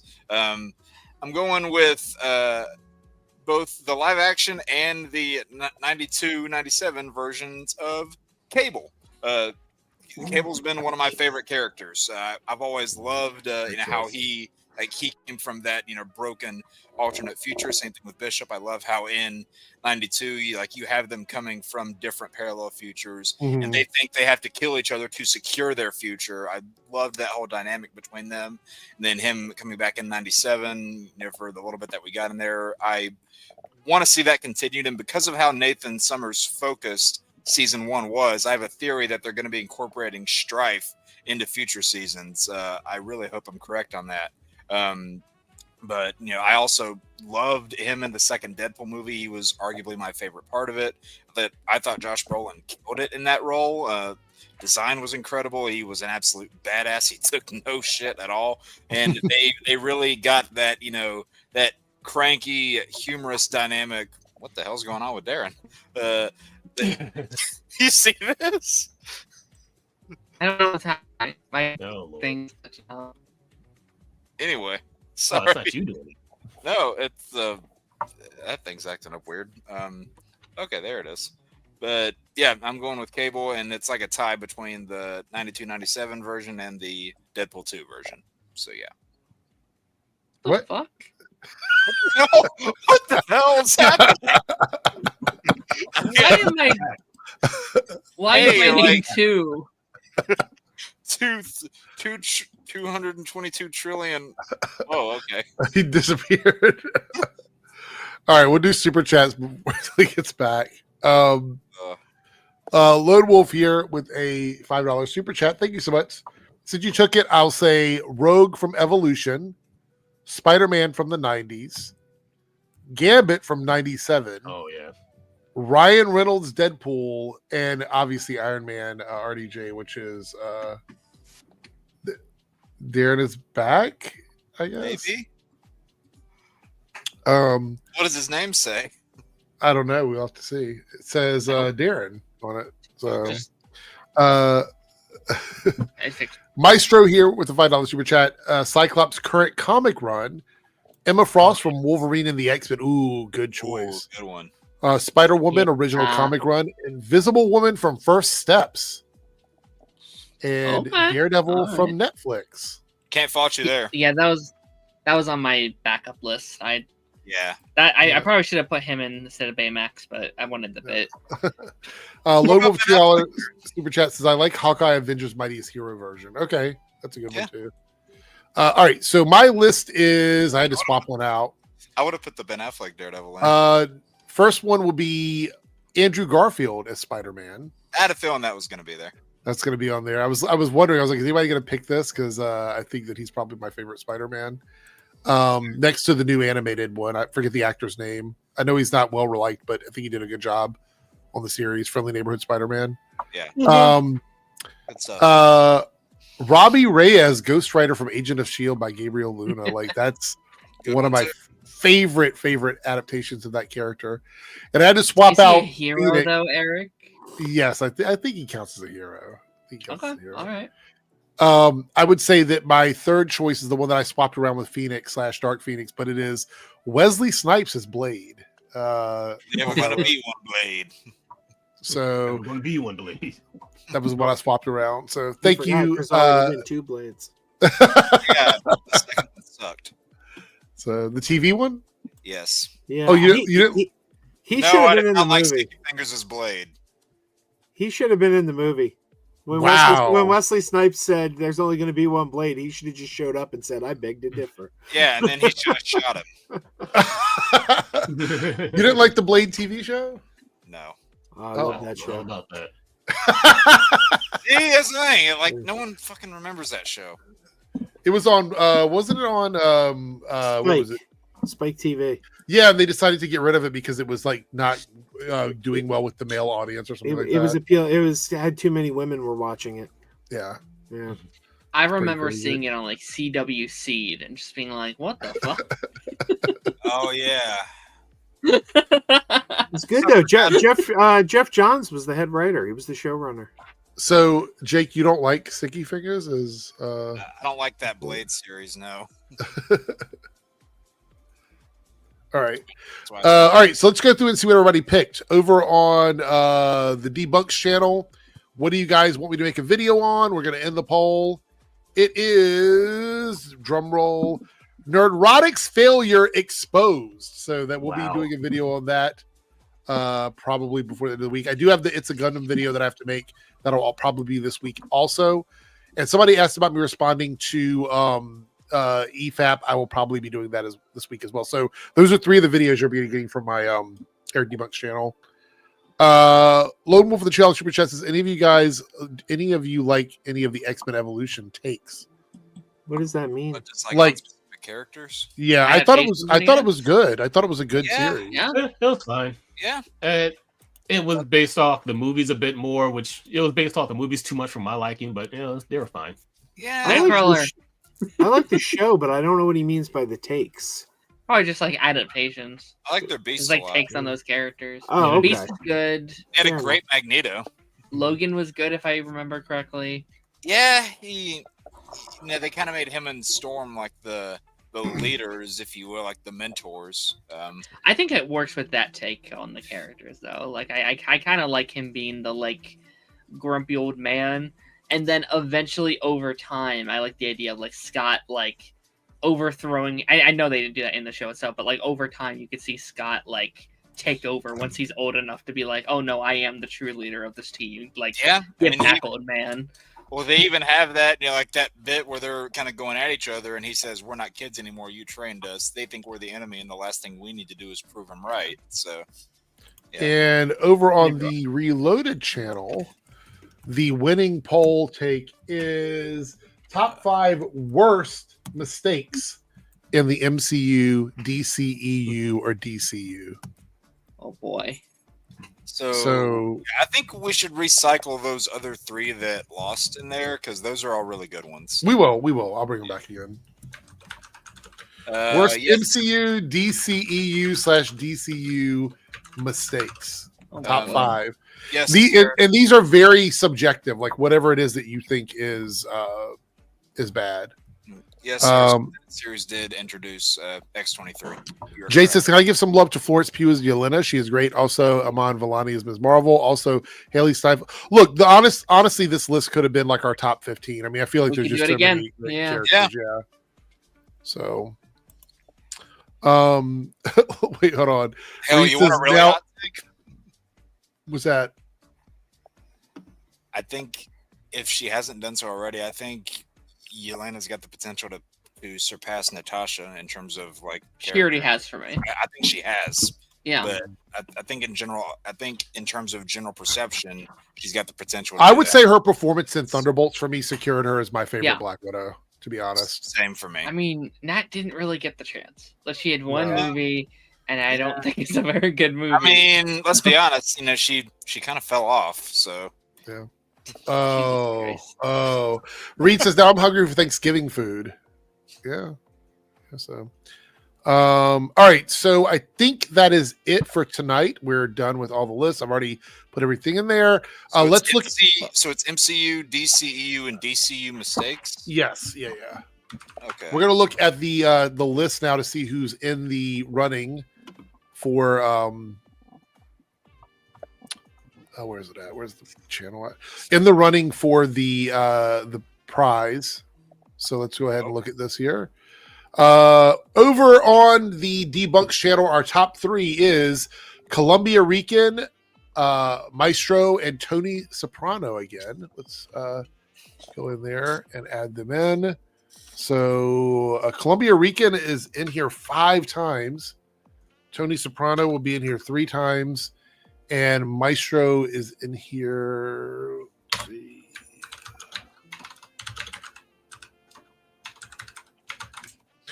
All right. And then over on the Reloaded channel, the top 3 are Lone Wolf, Naruto, and Columbia Rican again. So Naruto is in 3. Lone Wolf is in 3.